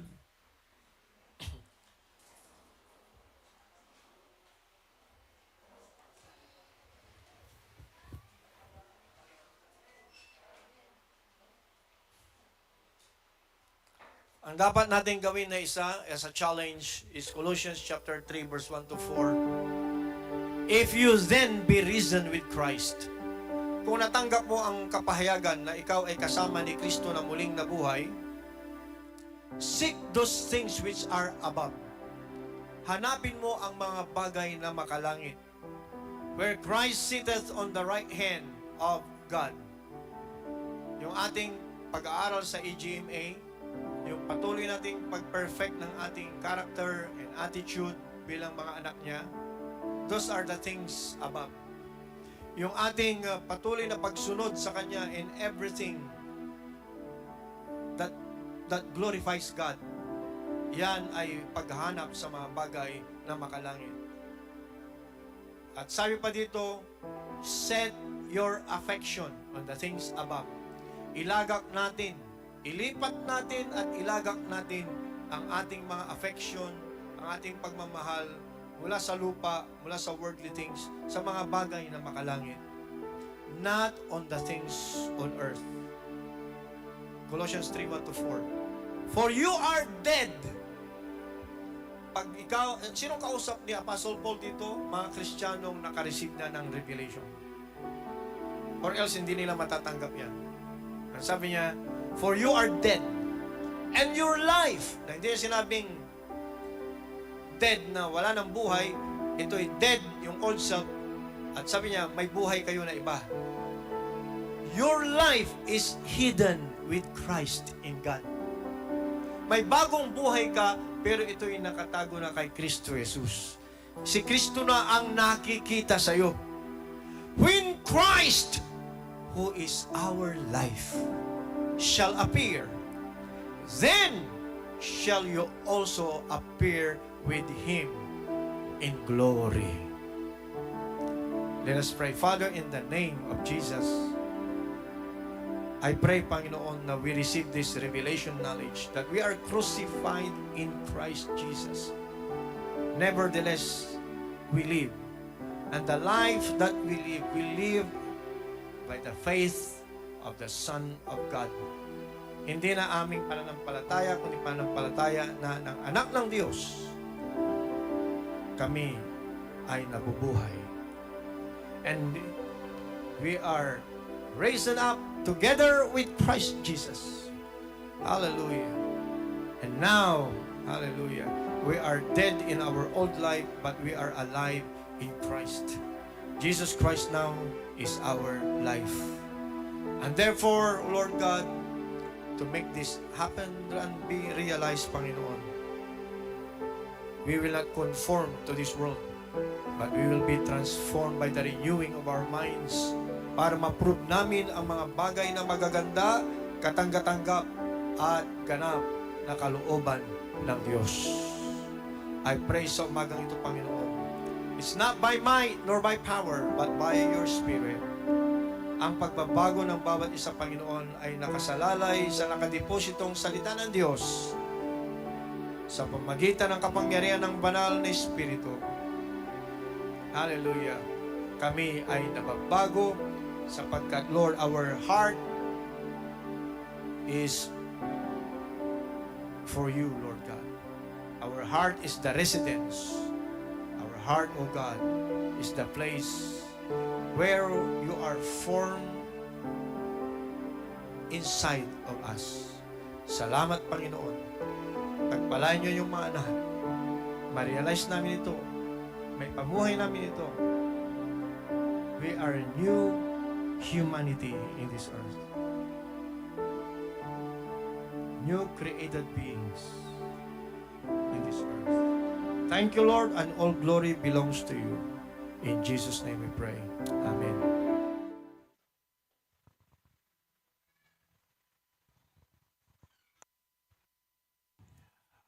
Pwede na tayong maupo. Sino po ang na-bless sa napakagandang mensahe ng ating Panginoon? Amen. Pasalamat po tayo sa ating pastor kasi siya yung ginamit ng Diyos para tayo ay matuto kung paano tanggapin ang Espiritu na ibinigay sa atin ng ating Panginoon. Amen po ba? So, napakaganda po kung baka bliss na bliss po tayo sa ating natanggap sa umagang ito. Tulad na lang nung mga nag-aaral ng Doris, Bats kaninang umaga, na kailangan po tayong mamatay sa ating lumang pagkatao. Di ba? Para ma-receive po natin yung buhay na walang hanggan. Na parang buto na in-example ng ating pastor, na yung buto kailangang mamatay para mabuhay yung bagong pagkatao na natanggap po natin mula kay Kristo. Amen po ba? Kasi napakaganda po yung illustration po ng ating pastor na kung paano natin tinanggap yung Espiritu ng Diyos, kailangan din po natin i-exercise para malaman po natin na yung Espiritu na tinanggap natin mula sa Diyos ay mararanasan po natin, mga kapatid. At kung naranasan po natin yung Espiritu na ibinigay ng Diyos sa atin, kailangan din po natin i-share sa ating mga malapit sa ating mga kaibigan, sa ating kapamilya, sa ating kapitbahay, para yung pag-ibig ni Kristo ay maranasan din po nila. Amen po ba? So,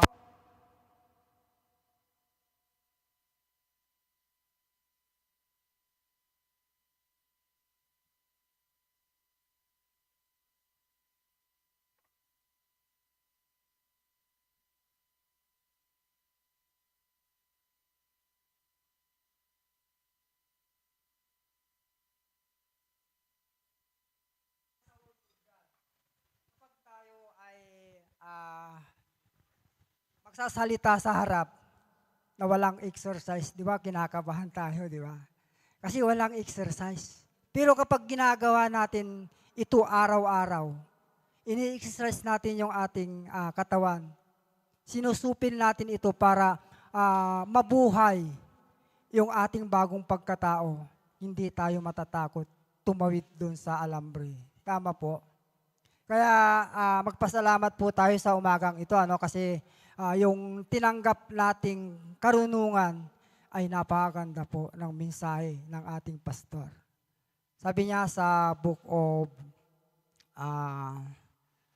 Santiago 4 verse, basahin ko po. Sabi niya sa Book of Santiago 1 verse 22, sabi niya diyan, mamuhay kayo ayon sa salita ng Diyos.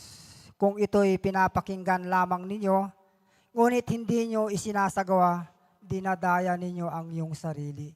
So kapag tayo po, mga kapatid, ay nakikinig lamang ng salita ng Diyos at walang pag-aaral o walang pagsunod, dinadaya daw natin yung ating sarili. Kaya ang maganda pong gawin natin, kapag napakinggan po natin ang salita ng Diyos, kailangan po tayong mag-let go. Kailangan po tayong sumunod. Para hindi po tayong parang humarap sa salamin at tinignan yung ating ayos. Pagkatapos nating pakinggan yung makita yung ating ayos ay nakakalimutan na natin. Dapat hindi ganon. Kasi tayo ay nananalangin, Panginoon, sabi natin. bigyan mo ako ng karunungan. Panginoon, bigyan mo ako ng pagpapaliwanag ng iyong salita. Panginoon, bigyan mo ako yan para makapag-share ako ng salita ng Diyos. Ngunit hindi naman tayo nag-aaral. Tama po ba na sinabi ni Pastor na natanggap na natin yung pagpapalang karunungan mula sa Diyos, ngunit hindi natin ito isinasagawa. Hindi natin ito ini-experience. So useless po yung ating napapakinggan kung hindi tayo sumusunod o nag-aaral ng kanyang salita. Mga kapatid, ini-encourage ko po kayo sa umagang ito na kapag tayo ay nakikinig ng salita ng Diyos, kailangan din po natin mag-exercise. Sige nga, sabihin ko nga, gawin ko nga yung narinig ko sa umagang ito. Kailangan kong mag-share para malaman ko kung yung espiritu na binigay ng Diyos sa akin ay ano tawag dito, gumagalaw o buhay sa aking puso. Di ba? Di ba kapag tayo ay magsisir, di ba, nauunahan tayo ng kaba, nauunahan tayo ng takot. Pero ang sabi ng Panginoon, kapag kayo ay humayo, ako ay laging kasama ninyo. So huwag tayong matakot. Huwag tayong matakot na mag-share ng salita ng Diyos. Kasi kasama natin ang Diyos. Ang Diyos ang magsasalita para sa atin. So ang daming explanation na ating narinig, di ba? Napakinggan, napakahaba po ng explanation ng ating pastor. Kasi ang gusto ng ating Diyos ay ibigin natin ang lahat ng taong hindi pa nakakarinig ng salita ng Diyos. Kaya nga tayo nandito ngayon lahat para sabihin na mayroon pang tao sa labas na hindi pa nasisira ng Word of God. So, kaya yung tinanggap nating espiritu na nasa atin, kailangan natin mag-share. Sino dito nakita niya na yung espiritu niya? Diba? Di natin nakikita, di ba? Kasi nandito sa ating puso, pero nararanasan natin. Kung gusto mo na malaman na yung espiritu mo ay malakas, kung gusto mo na malaman na yung espiritu mo ay tumanggap ng karunungan mula sa Diyos, kailangan mo siyang i-exercise lagi. Tulad ko po, dati po akong tumatayo lagi sa aming church sa Leet. Hanggang sa mula ngayon 5 months na po akong hindi tumatayo. So gusto ko, Lord, sabi ko, yung sinabi ko sa Panginoon, gusto ko kapag tumayo ako muli sa iyong pulpito, Panginoon, gusto ko yung karunungan mo na tinanggap ko ay maisishare ko na. Kasi ang espiritu po natin kapag hindi po tayo magsishare, nalulungkot po yan. Nanghihina po yan. Kaya ang gagawin po natin, makinig ng salita ng Diyos. At ilagay natin sa isip natin na kapag ang ating katawan ay kumakain ng pagkain, kailangan din kumain yung ating espiritu. Amen po ba? Kasi kapag hindi ka nakikinig o hindi kumakain ang espiritu mo ng word of words, hindi balanse. Tabingi po. Halimbawa, mataba yung laman mo, payat yung espiritu mo. Sa tingin nyo ba, pag lumakad, pantay? Hindi siya pantay, di ba? Kasi payat yung espiritu mo, mataba yung katawan mo. Parang number 10. Di ba? Yung espiritu mo number 1. Tapos yung katawan mo, di ba? Parang hindi pantay. Dapat 11, no? Para pantay. Kaya nagpapasalamat po ako sa umagang ito kasi kahit na yung espiritu na binigay sa akin ni Lord ay mayroon ng karunungan, nadagdagan pa po ngayon kasi yung narinig ko na explanation ng ating pastor ay parang umaapoy. Naririnig ko na kailangan po natin tulungan ang ating katawan, tulungan ang ating espiritu na maging mamuhay ayon sa pakikinig ng ating salita ng Diyos. Kaya po mga kapatid, salamat po sa opportunity na sinabi sa akin kanina na kayo po yung installation ng kapag natapos na si pastor, kayo po yung magpapaliwanag ng salita. Ha? Grabe po yung kaba ko kanina. Paano kaya yun? Sabi ko, paano ako magsasalita sa harapan? Sabi ko, Holy Spirit, ikaw na yung bahala. Kasi sinasabi mo, kapag tumayo ka sa harap, sasamahan kita, sabi ng Panginoon. Kaya palakpakan po natin ang ating Panginoon sapagkat ang Holy Spirit na tinanggap natin ay ang pag-ibig mula sa Diyos. Amen po ba? Salamat po at magandang hapon na po ba? Umaga po sa atin lahat.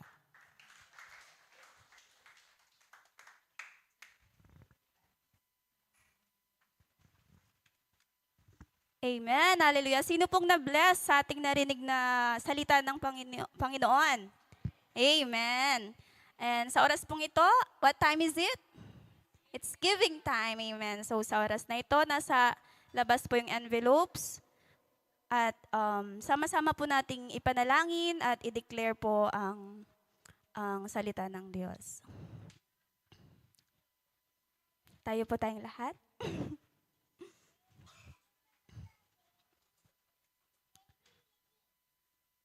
Father, we realize that you are our source and you are therefore the source of all our blessings. So we give our tithes and our offerings unto you this day as a token of our love and appreciation for you and for your love, grace, mercy, and your blessings upon our life. We give and commit them unto you not grudgingly or of necessity, but we willfully and joyfully give them to you. For your word says that you love those who are cheerful givers. You instructed us to bring all the tithes into the storehouse and prove you. So, Father, as we give our tithes and our offerings, we thank you for proving yourself strong in our life with your open windows of heaven blessings. Father, we confess your word that all our needs are met according to your riches in glory. We have all sufficiency in all things. All our bills are paid and we have plenty left over. We also confess your word that we are blessed exceedingly, abundantly, and above all than we can ask or think, spiritually, physically, socially, and financially. Father, because we are a tither and a giver, we also thank you for the rights and privileges you have given unto us to decree your word over our lives. We therefore decree that we are blessed coming in and blessed going out. We are blessed in the city and in the field. We are blessed in our finances and blessed in the storehouses of our savings. We are blessed to be the lender, not the borrower. We are blessed to be head and not the tail. Amen. And we are blessed to be above only and not beneath. As we give our tithes and our offerings, we thank you for blessing them to be multiplied and given back unto us.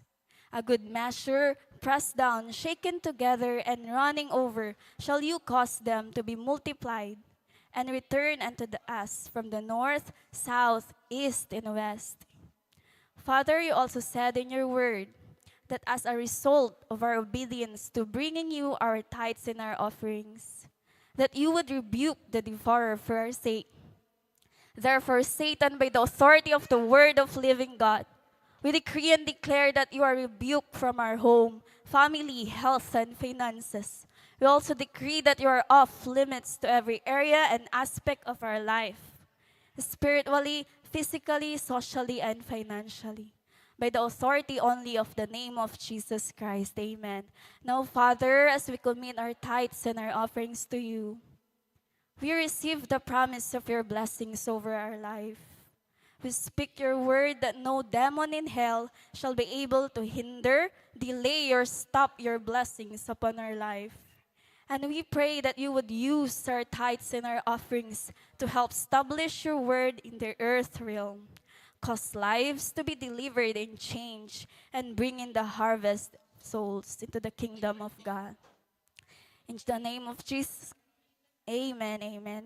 Let's continue to pray. Hallelujah, Father. Salamat, O God. Thank you. We praise you for your word, O God. We claim it, O God, already, O God. And Lord, we know that you are the God of multiplication, promotion, and improvement, Panginoon. Kaya we pray for our tithes and offering that you continue to bless the sources of our incomes, Panginoon. Maging ito may mga pananim, sakahan, business, trabaho, Panginoon, oh God. Lord, continue to bless, Lord God, ang aming mga sources, Panginoon. And you alone be glorified in the mighty name of Jesus. Amen and amen.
Amen. Sa punto pong ito, let's stretch our spiritual at magkakaroon po muna po tayo ng pray one to another. So, humana po tayo ng ating mga kapartners, yung mga babae sa babae, lalaki sa lalaki. At ipag-pray po natin ang bawat isa bago po tayo sa dumako sa ating praise and worship. Thank you po.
Sound. Sound check. Hallelujah! Isang pinagpalang umaga po sa ating lahat. Praise God! Tayo po lahat ay tumayo sa oras na ito. At palakpakan naman po natin ang Panginoon. Amen. I-command po natin ang ating mga sarili sa oras na ito na papurihan ang ating Panginoon. I-command natin ang ating mga puso, ang ating mga isipan na bigyan natin ng papuri, pagsamba ang ating Panginoon sa oras na ito. Hallelujah! Tingnan po natin ang ating katabi. Blessed po ba yan? Pinagpala? Amen? Pinagpala po? Hallelujah! Hallelujah! Salamat, Panginoon.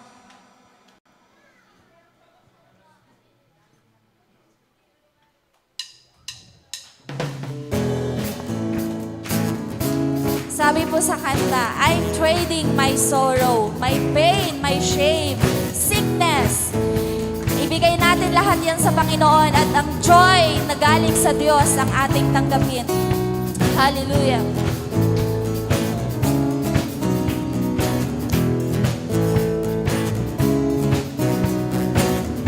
I'm trading my sorrows, I'm trading my shame, I'm laying them down for the joy of the Lord. I'm trading my sickness. I'm trading my sickness. Yes, ibigay po natin lahat. I-surrender natin sa Panginoon. I'm laying them down for the joy of the Lord. And sing, yes, Lord. We say, yes, Lord, yes, Lord, yes, yes, Lord. Yes, Lord, yes, Lord. Yes, sa joy ng Panginoon. Yes, Lord. Hallelujah. Lord, yes, yes, Lord. Amen. Oh, I'm trading my sorrow, oh God. I'm trading my sorrow. I'm trading my shame. I'm laying them down for the joy of the Lord. 'Cause I'm trading my sickness. I'm trading my sickness. I'm trading my pain. 'Cause I'm laying them down for the joy of the Lord. Say yes, Lord, to the Lord. Say yes, Lord, yes, Lord, yes, yes, Lord. Yes, Lord. This is our commitment sa Panginoon. Hindi na tayo babalik sa sakit, sa pain, sa shame. Hallelujah. We sing yes, Lord. We say yes, Lord, yes, Lord, yes, yes, Lord. Yes, Lord, yes, Lord, yes, yes, Lord. Yes, Lord, yes, Lord, yes, yes, Lord. Amen. Minsan pa po, I'm trading my sorrow. I'm trading my sorrows. I'm trading my shame.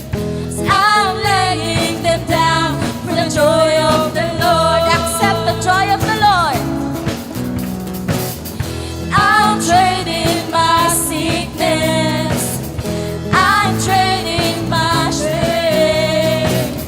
I'm laying them down for the joy of the Lord. We sing yes, Lord. We say yes, Lord, yes, Lord, yes, yes, Lord. Yes, Lord, yes, Lord, yes, yes, Lord. Yes, Lord, yes, Lord, yes, yes, Lord. Amen. Yes, Lord. We say yes, Lord, yes, Lord, yes, yes, Lord. Yes, Lord, yes, Lord, yes, yes, Lord. Yes, Lord, yes, Lord, yes, yes, Lord. Amen. Itong verse na to ay i-declare po natin. I'm pressed but not crushed, persecuted, not abandoned, struck down but not destroyed. I am blessed beyond this verse, for this promise will endure. This joy gonna be my strength. For my sorrow may last for the night, joy comes in the morning. I'm trading my sorrows, yes, Lord.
Rising on this mountain top to see your kingdom come. My Redeemer lives. My Redeemer lives. Yes, Lord. Thank you, My Lord. Redeemer Thank you, Father, sa lives. pagdidig My ng aming mga buhay. Redeemer lives. My Redeemer lives. My Redeemer lives. My Redeemer lives. My Redeemer lives. My Redeemer lives. My Redeemer lives. Redeemer lives. My Redeemer lives. Hallelujah. Yes, Lord. Hallelujah. Hallelujah. Tunay nga, Panginoon. Oh God, Ikaw, Panginoon, ang nagtubos ng aming mga buhay, Panginoon. Deserve namin maparusahan, Panginoon. Deserve namin, Lord God, mag-suffer, Panginoon, dahil sa aming mga kasalanan. Pero dahil sa iyong pagmamahal, Panginoon, binigyan mo kami, Panginoon, ng buhay, O God. Hallelujah. Kami ay tinubos mo, Panginoon. Binayaran mo, Panginoon, ang aming mga kasalanan. Hallelujah. Sa verse ng Revelation chapter 4, verse 8 to 11, gusto ko lang pong basahin para mas maintindihan po natin ang awit natin para sa ating Panginoon. Ito po ay pangitain kay John. It says here, "And they rest not day and night, saying, Holy, holy, holy, Lord God Almighty, which was and is to come." Sabi po dito sa verse na ito, day and night hindi sila nagpapahinga sa kalangitan. At day and night sinasabi nila, Holy, holy, holy, Lord God Almighty, which was and is to come. And verse 10, "The 24 elders fall down before him that sat on the throne and worship him that live forever and ever, and cast their crowns before the throne, saying, Thou art worthy, O Lord, to receive glory and honor and power. For thou hast created all things, and for thy pleasure were created." Yung 24 elders na nandito, it represent people of God. Tayo po yun. Pagdating ng araw, ay yung crowns na matatanggap po natin, we will offer, ibibigay po natin ito sa paanan ng ating Panginoong Jesus. And sabihin natin na hindi tayo worthy dito. And ang worthy and ang dapat makareceive ng glory and honor ang ating Panginoon. And ngayon, habang tayo ay nandito, yung life natin, yung lahat ng meron tayo, let us offer unto the Lord. Yung buhay na meron tayo ngayon, let us offer unto the Lord. And huwag tayong mapagod kung sa kalangitan, day and night, they will singing, Holy, holy, holy, Lord God Almighty. Ngayon, kamusta po tayo ngayon? Out of the abundance of the heart, the mouth speak. Kung ano yung nasa heart po natin, yun yung lumalabas sa ating mga bibig. Kung ang puso natin ay puso ng pagsamba sa ating Panginoon, pagmamahal sa ating Panginoon, yun din ang lalabas sa pagpupuri, pagsamba natin sa ating Diyos. Hallelujah. Come on. Oh, hallelujah. Thank you, Father.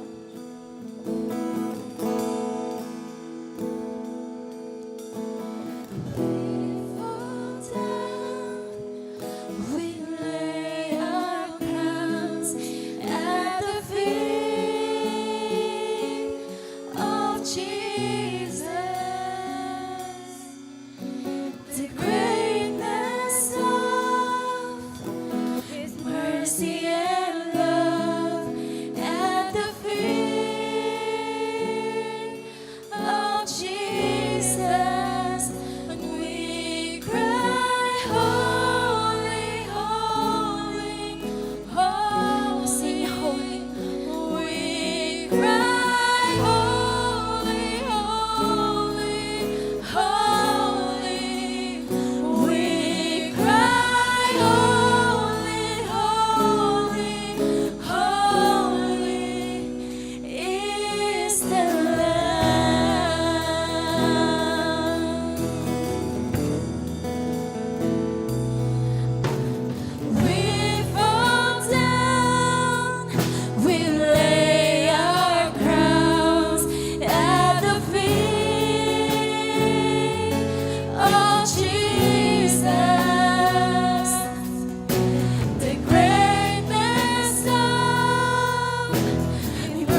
while we fall down.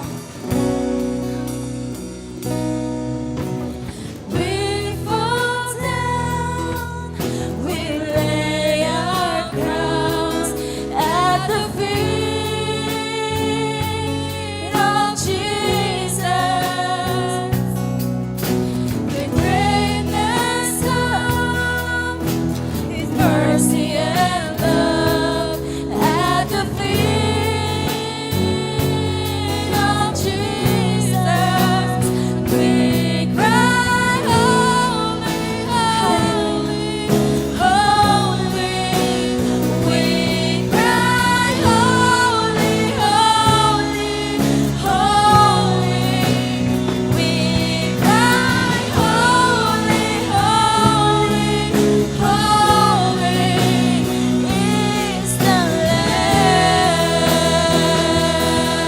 Come on, say holy, holy, holy, holy, holy. Yes, Lord, you are God Almighty. Yes, Jesus. Holy, we cry, holy, holy, holy is the Lamb. Hallelujah. Magkaroon po tayo ng personal prayer sa Panginoon. I'll sing holy, holy. Yes, oh God. Thank you, Lord, for your goodness, oh God. Thank you for your love, oh God. Thank you, Father, for your hallelujah. For your mercy, oh God. Oh, hallelujah. Oh, hallelujah. Come on. Thank you, Lord. For nothing shall separate us from the love of Christ. Hallelujah. Wala nang makapaghihiwalay sa atin sa pag-ibig natin sa Panginoon. Simula nung tinanggap natin ang Panginoon sa ating mga buhay, na-experience din natin ang buhay, Zoe kind of life, na ipinangako ng Panginoon sa atin. Oh, hallelujah. And for this song, let us declare that death could not hold us.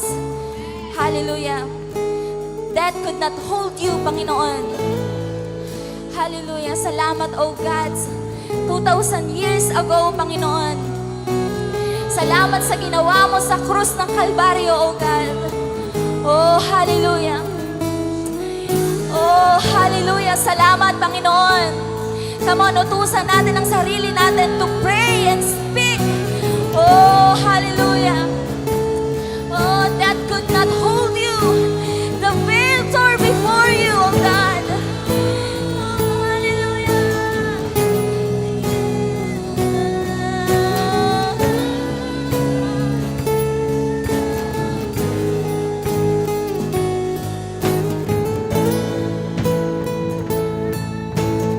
Yes, Lord.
wonderful and beautiful and powerful name.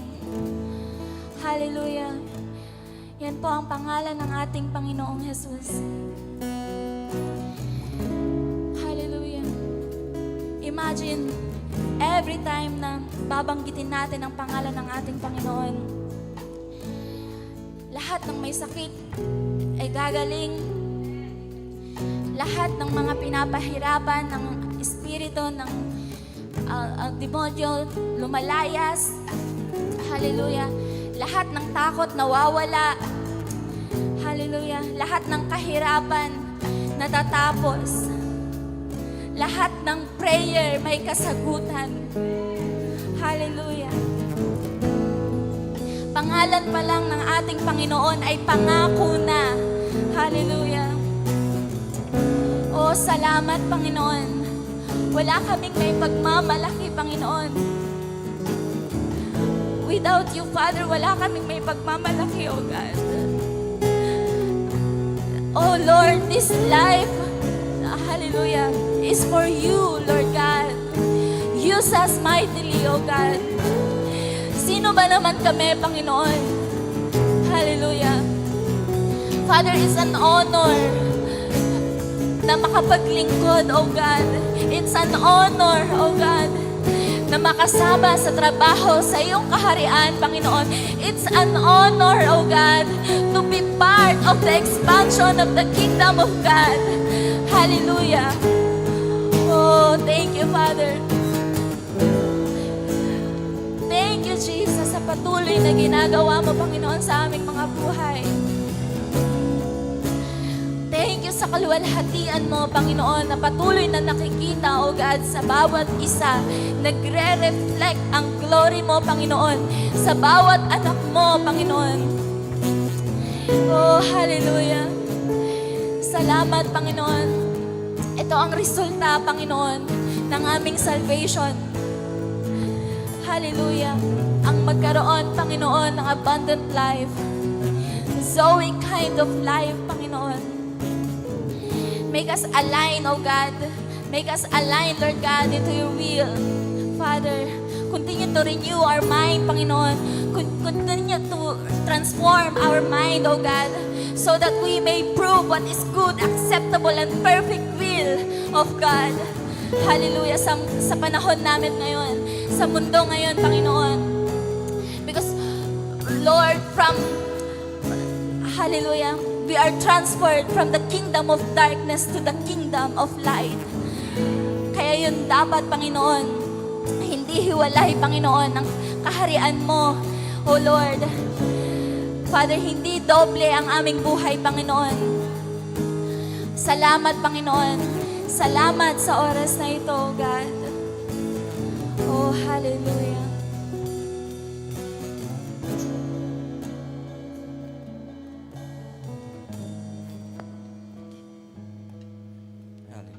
Panginoon, patuloy po kami, Panginoon, na nagpupuri, Panginoon, sa iyong pangalan, Panginoon. Salamat po, Panginoon, sa opportunity sa umagang ito, Panginoon, na kayo po'y nakapagpuri, Panginoon, at sumamba sa iyo, O Lord. Salamat din po sa iyong mga salita, Panginoon, na aming napakinggan. Lord, patuloy na kami lumalapit sa iyo, Panginoon, dahil, Lord, sinabi mo sa iyong salita, Panginoon, na huwag naming kaligtaan ng pagtitipon, gaya ng ginagawa ng ilan na gusto mapalakasan kami, lalo na't nalalapit ng iyong pagdating. Lord, salamat po, Panginoon. Tunay nga, O Lord, na inihanda mo po ang bawat isa nandito, mga pamilya, O God. Lord, prepare mo po ang bawat pamilya nandito, Panginoon. Lalo ng mga magulang, O God, na kagaya ko, Panginoon, na palakasin mo po ang bawat isa, Panginoon, para ang aming mga anak, Panginoon, ay maihanda po, Panginoon, sa mga darating na anumang darating, Panginoon, sa mundong ito.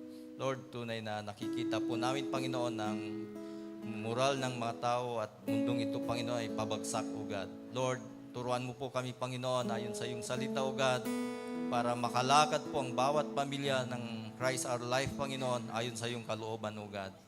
Salamat din po, Panginoon, dahil alam ko po, Panginoon, na ang bawat nananampalataya sa Panginoon, kailanman, Panginoon, ay hindi mabibigo, O God.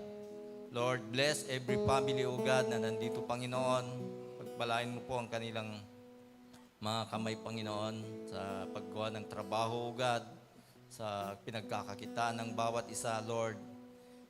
We pronounce blessings, O God, in every family, O Lord. Thank you, Lord. At alam ko po na hindi mo po pababayaan ng bawat isa, O God.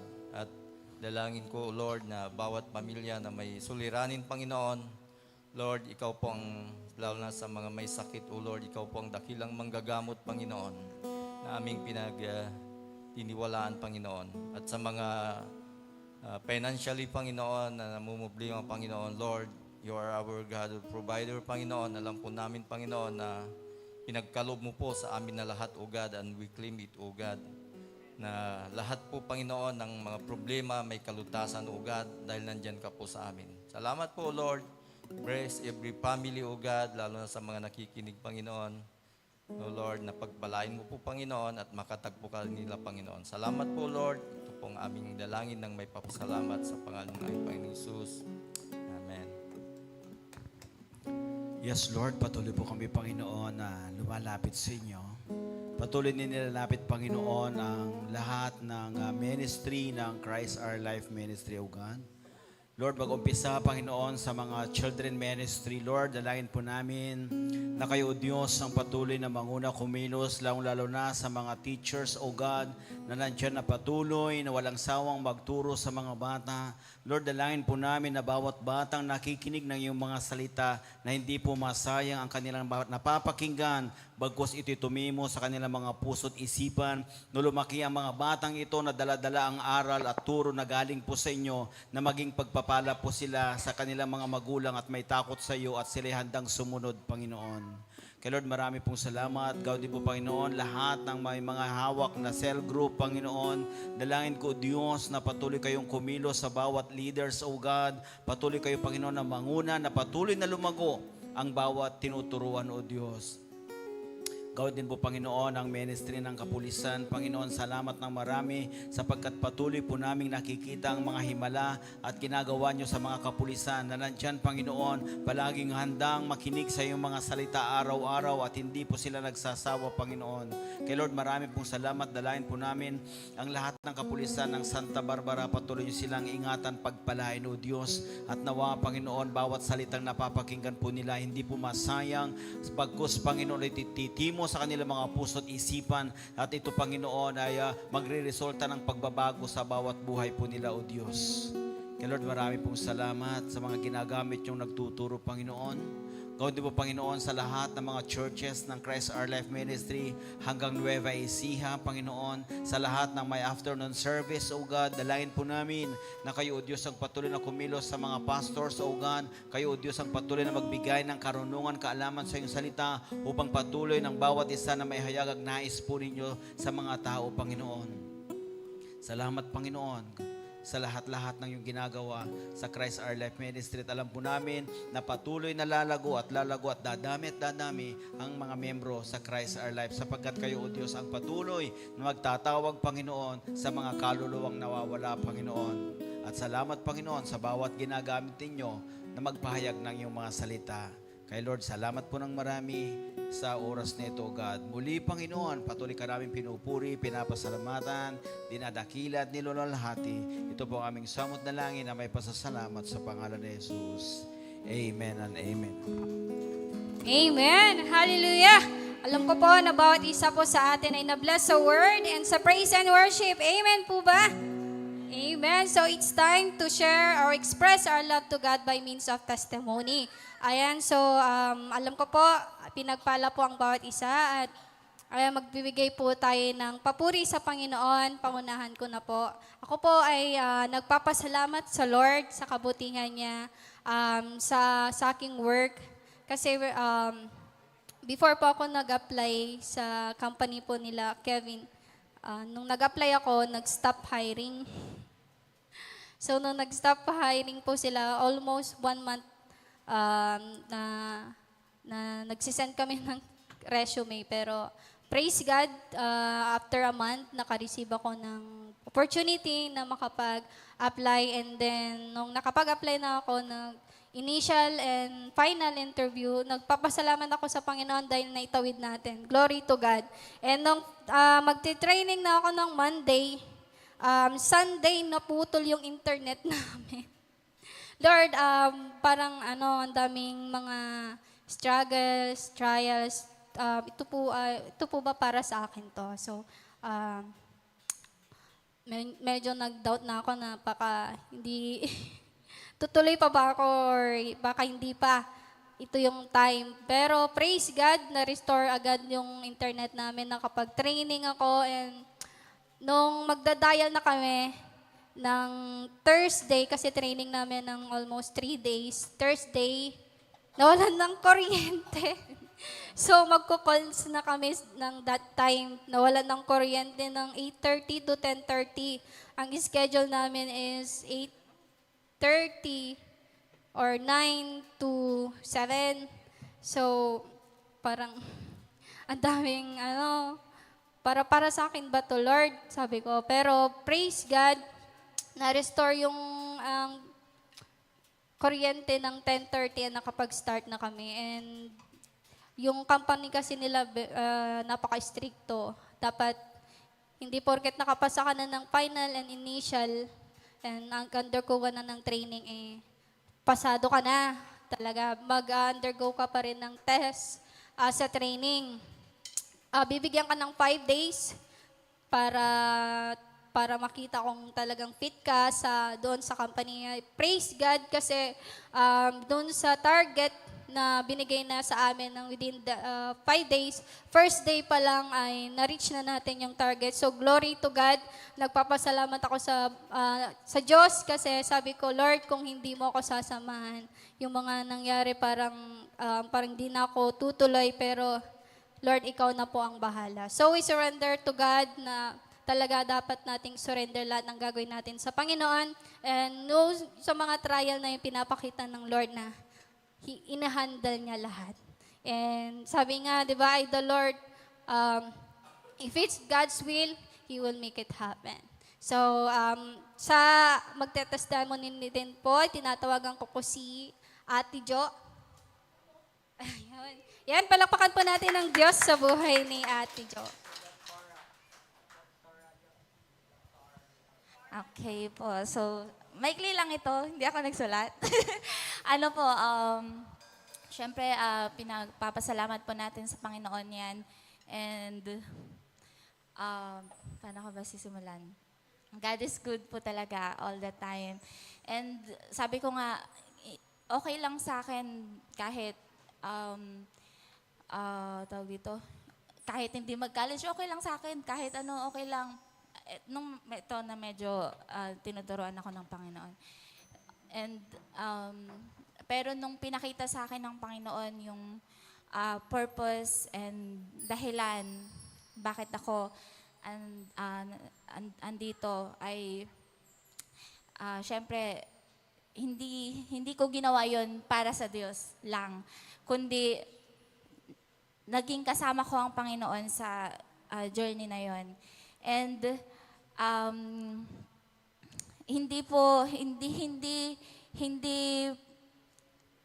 excuse ang isa sa matitestimony ko sa pag-aaral is hindi excuse na i-disregard natin ang ministry.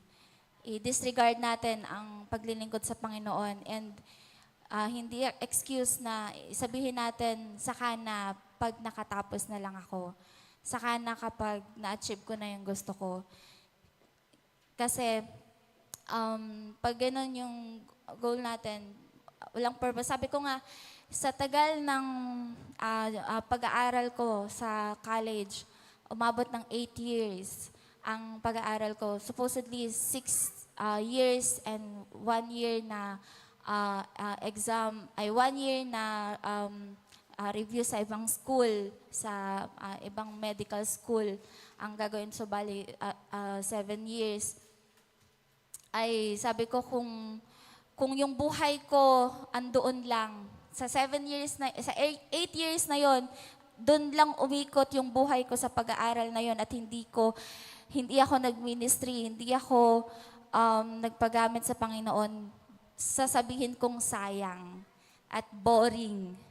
Pero sa 8 years na yon, praise God, mas tinuruan ako ng Panginoon na mag-serve and maglingkod and gawing ministry. Yung ginagawa ko po sa loob ng pag-aaral ay yun ay ang masasabi kong testimony. Sabi ko, wala akong mukhang maihaharap sa iyo, Panginoon, kapag yun ang priority ko. Yun yung buhay ko. Wala akong maihaharap sa iyo. Kaya, praise God. And actually, yung nire-reserve ko po yung full testimony ko talaga after ng lahat. Kasi, meron hindi pa tapos. So, ano ko na rin tong opportunity na magpaalam for the meantime. Dahil,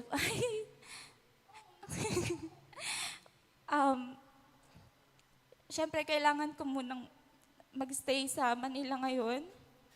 And tapusin yung sinimulan, di ba? Akala ko tapos na kasi graduation na. Kailangan pa pala ng lisensya. So, kailangan ko muna magstay sa Manila. Sabi ko, Lord, 8 years,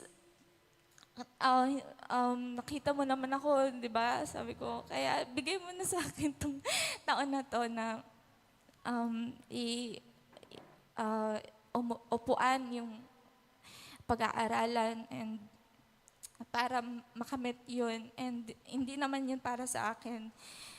At thank you, Lord, kasi etong bago matapos yung sa school namin, ang daming na-open and ang daming na-open opportunity. At imagine, nakasama ako sa medical mission and sobrang parang naging best friend ko yung doc din namin. At tuwing may ganito, tatawagin niya ako para samahan siya sa Mountain Province nang nag-Nueva Ecija kami. And sabi ko, itong yung ginagawa niya, yun yung sinulat ko mismo sa journal ko. Yun yung gusto kong mangyari. Yun yung purpose nito. Yun yung bakit ako nandito. So parang pinakita ng Lord sa akin yung reason, yung dahilan na yun bakit ako nandito through ayun sa doc din namin. And salamat sa kanyang buhay. And same heart. And Christian din kasi sila, and silang may-ari ng sa Baguio, yung sa Bethesda. Kaya ang strength talaga nila is medical mission. And nakakasama ko doon, mas na-open yung mind ko, yung gusto ko talaga mangyari. Kaya sabi ko, sige, kahit sa tingin ko imposible, pero sa Diyos walang imposible. Amen. Sabi ko, ang pwede nating malimit yung kaya nating gawin, pero sa Panginoon, yun yung ibig sabihin ng Diyos sa sinabi niya na with God, nothing is impossible talaga. Kasi kapag yun yung pinahawakan natin, as in, ma-experience natin yung miracle ng Panginoon talaga sa atin. Kaya, ayun lang. And sabi ko, ayan. So, hindi excuse. So, huwag tayo matakot sa mga magka-college. Pag-pray natin, importante, nakikita natin yung sarili natin. So, dun sa papasukin natin. Hindi lang dahil na-influensyahan tayo or sinabi ni ganito, dapat pinag-pray natin and dapat nakikita natin yung sarili natin talaga sa papasukin po natin. Kaya, At salamat sa grasya ng Panginoon, salamat sa provision ng Panginoon. Pinag-pray ko din yon talaga. By faith po talaga ito kasi sobrang mahal. Tuition fee, instrument po namin, pamamasyente namin, sobrang mahal po talaga. Siguro kung kukumputin ko, mga higit million na yung na support sa akin ng kuya ko talaga kasi from tuition, fare, lahat. And nasa akin lahat ng resibo, magkukompute ako. Sige. So, grabe yung provision ng Panginoon. Nung nag-start po ako dito sa course na to, wala namang kaming pera. Si kuya, hindi pa naman siya nakapag-ibang bansa. And si papa ko hindi rin makapag-work masyado kasi mahirap yung braso niya, di ba? And wala kaming financially, naalala ko nung mga times na yun talagang nagpo-promissory note ako, makapag-exam lang ako. Kaya na-delay din ako kasi sabi ko, hindi ko na kaya financially, parang magre-review na nga lang ako, isipin ko pa hindi pa ako nakabayad ng exam. So, sabi ko financially, wala. So, doon ako nag-stop talaga 2019. Napagod ako. Sabi ko, Lord, pause muna.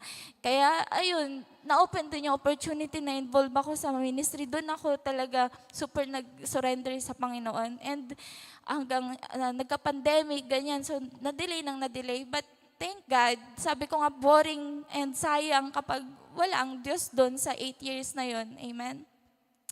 Kaya, huwag tayo matakot financially, anak tayo ng Diyos. Di ba, bakit tayo matatakot? Sa mga magka-college pa lang, anak tayo ng Diyos. Amen. Kaya, ayun, so pinag-pray ko yon yung financial na yon na masupport ako ng kuya ko. Kaya, sakto din, after ito, Burmans is uuwi rin siya. And ako naman mag-work for him, di ba? Kaya, and yun yung isa sa pinagpapasalamat ko sa Panginoon. At ayun, so for the meantime, hindi muna pa ako makikita. Alam ko sawang-sawa na kayo sa mukha ko. Pero give me time na upuan, yung aaralin ko, and pray for me din. Hindi ako yayabang dito na, makakapasa ako o ano. Hindi.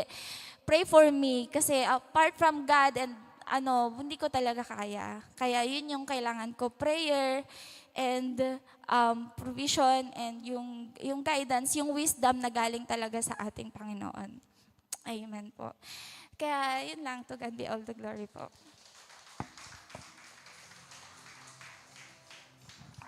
Amen. So, maniwala po tayo na lahat. Pag sinabi ng Diyos, sabi niya sa salita niya kanina, di ba? When God said it, it settles everything. Amen?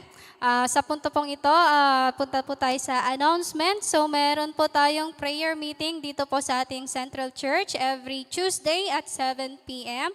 At ang charge po sa word ay ang mga ENMA scholars. At sa other announcement, meron pa po ba? Kung wala na po, tawagan ko po si Josiah para sa ating closing prayer. And so, declaration muna. Sige. Lahat po tayo tumayo at sabay-sabay po tayong mag-declare.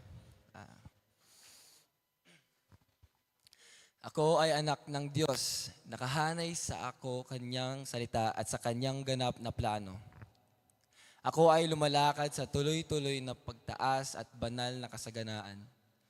Ang buhay ko ngayon ay payaman ng payaman, paangat ng paangat, paganda ng paganda, sapagkat ang Panginoon ay nalulugod sa aking tagumpay. Ako ay umuunlad sa karunungan, lakas at pabor, sumusulong sa bawat larangan ng aking buhay. Mabunga sa aking gawain, matagumpay sa aking mga laban, at hindi mapipigilan sa aking tadhana. Ang pagpapala ng Panginoon ang nagpapayaman sa akin. Ako ay namumuhay sa kasaganaan, lumalakad sa kapayapaan, at patuloy na tumataas araw-araw. Ako ay umuunlad, nagtatagumpay, at bumubulusok sa pasulong, sapagkat ako ay nakaugat sa kaharian ng Diyos at sa kanyang katuwiran.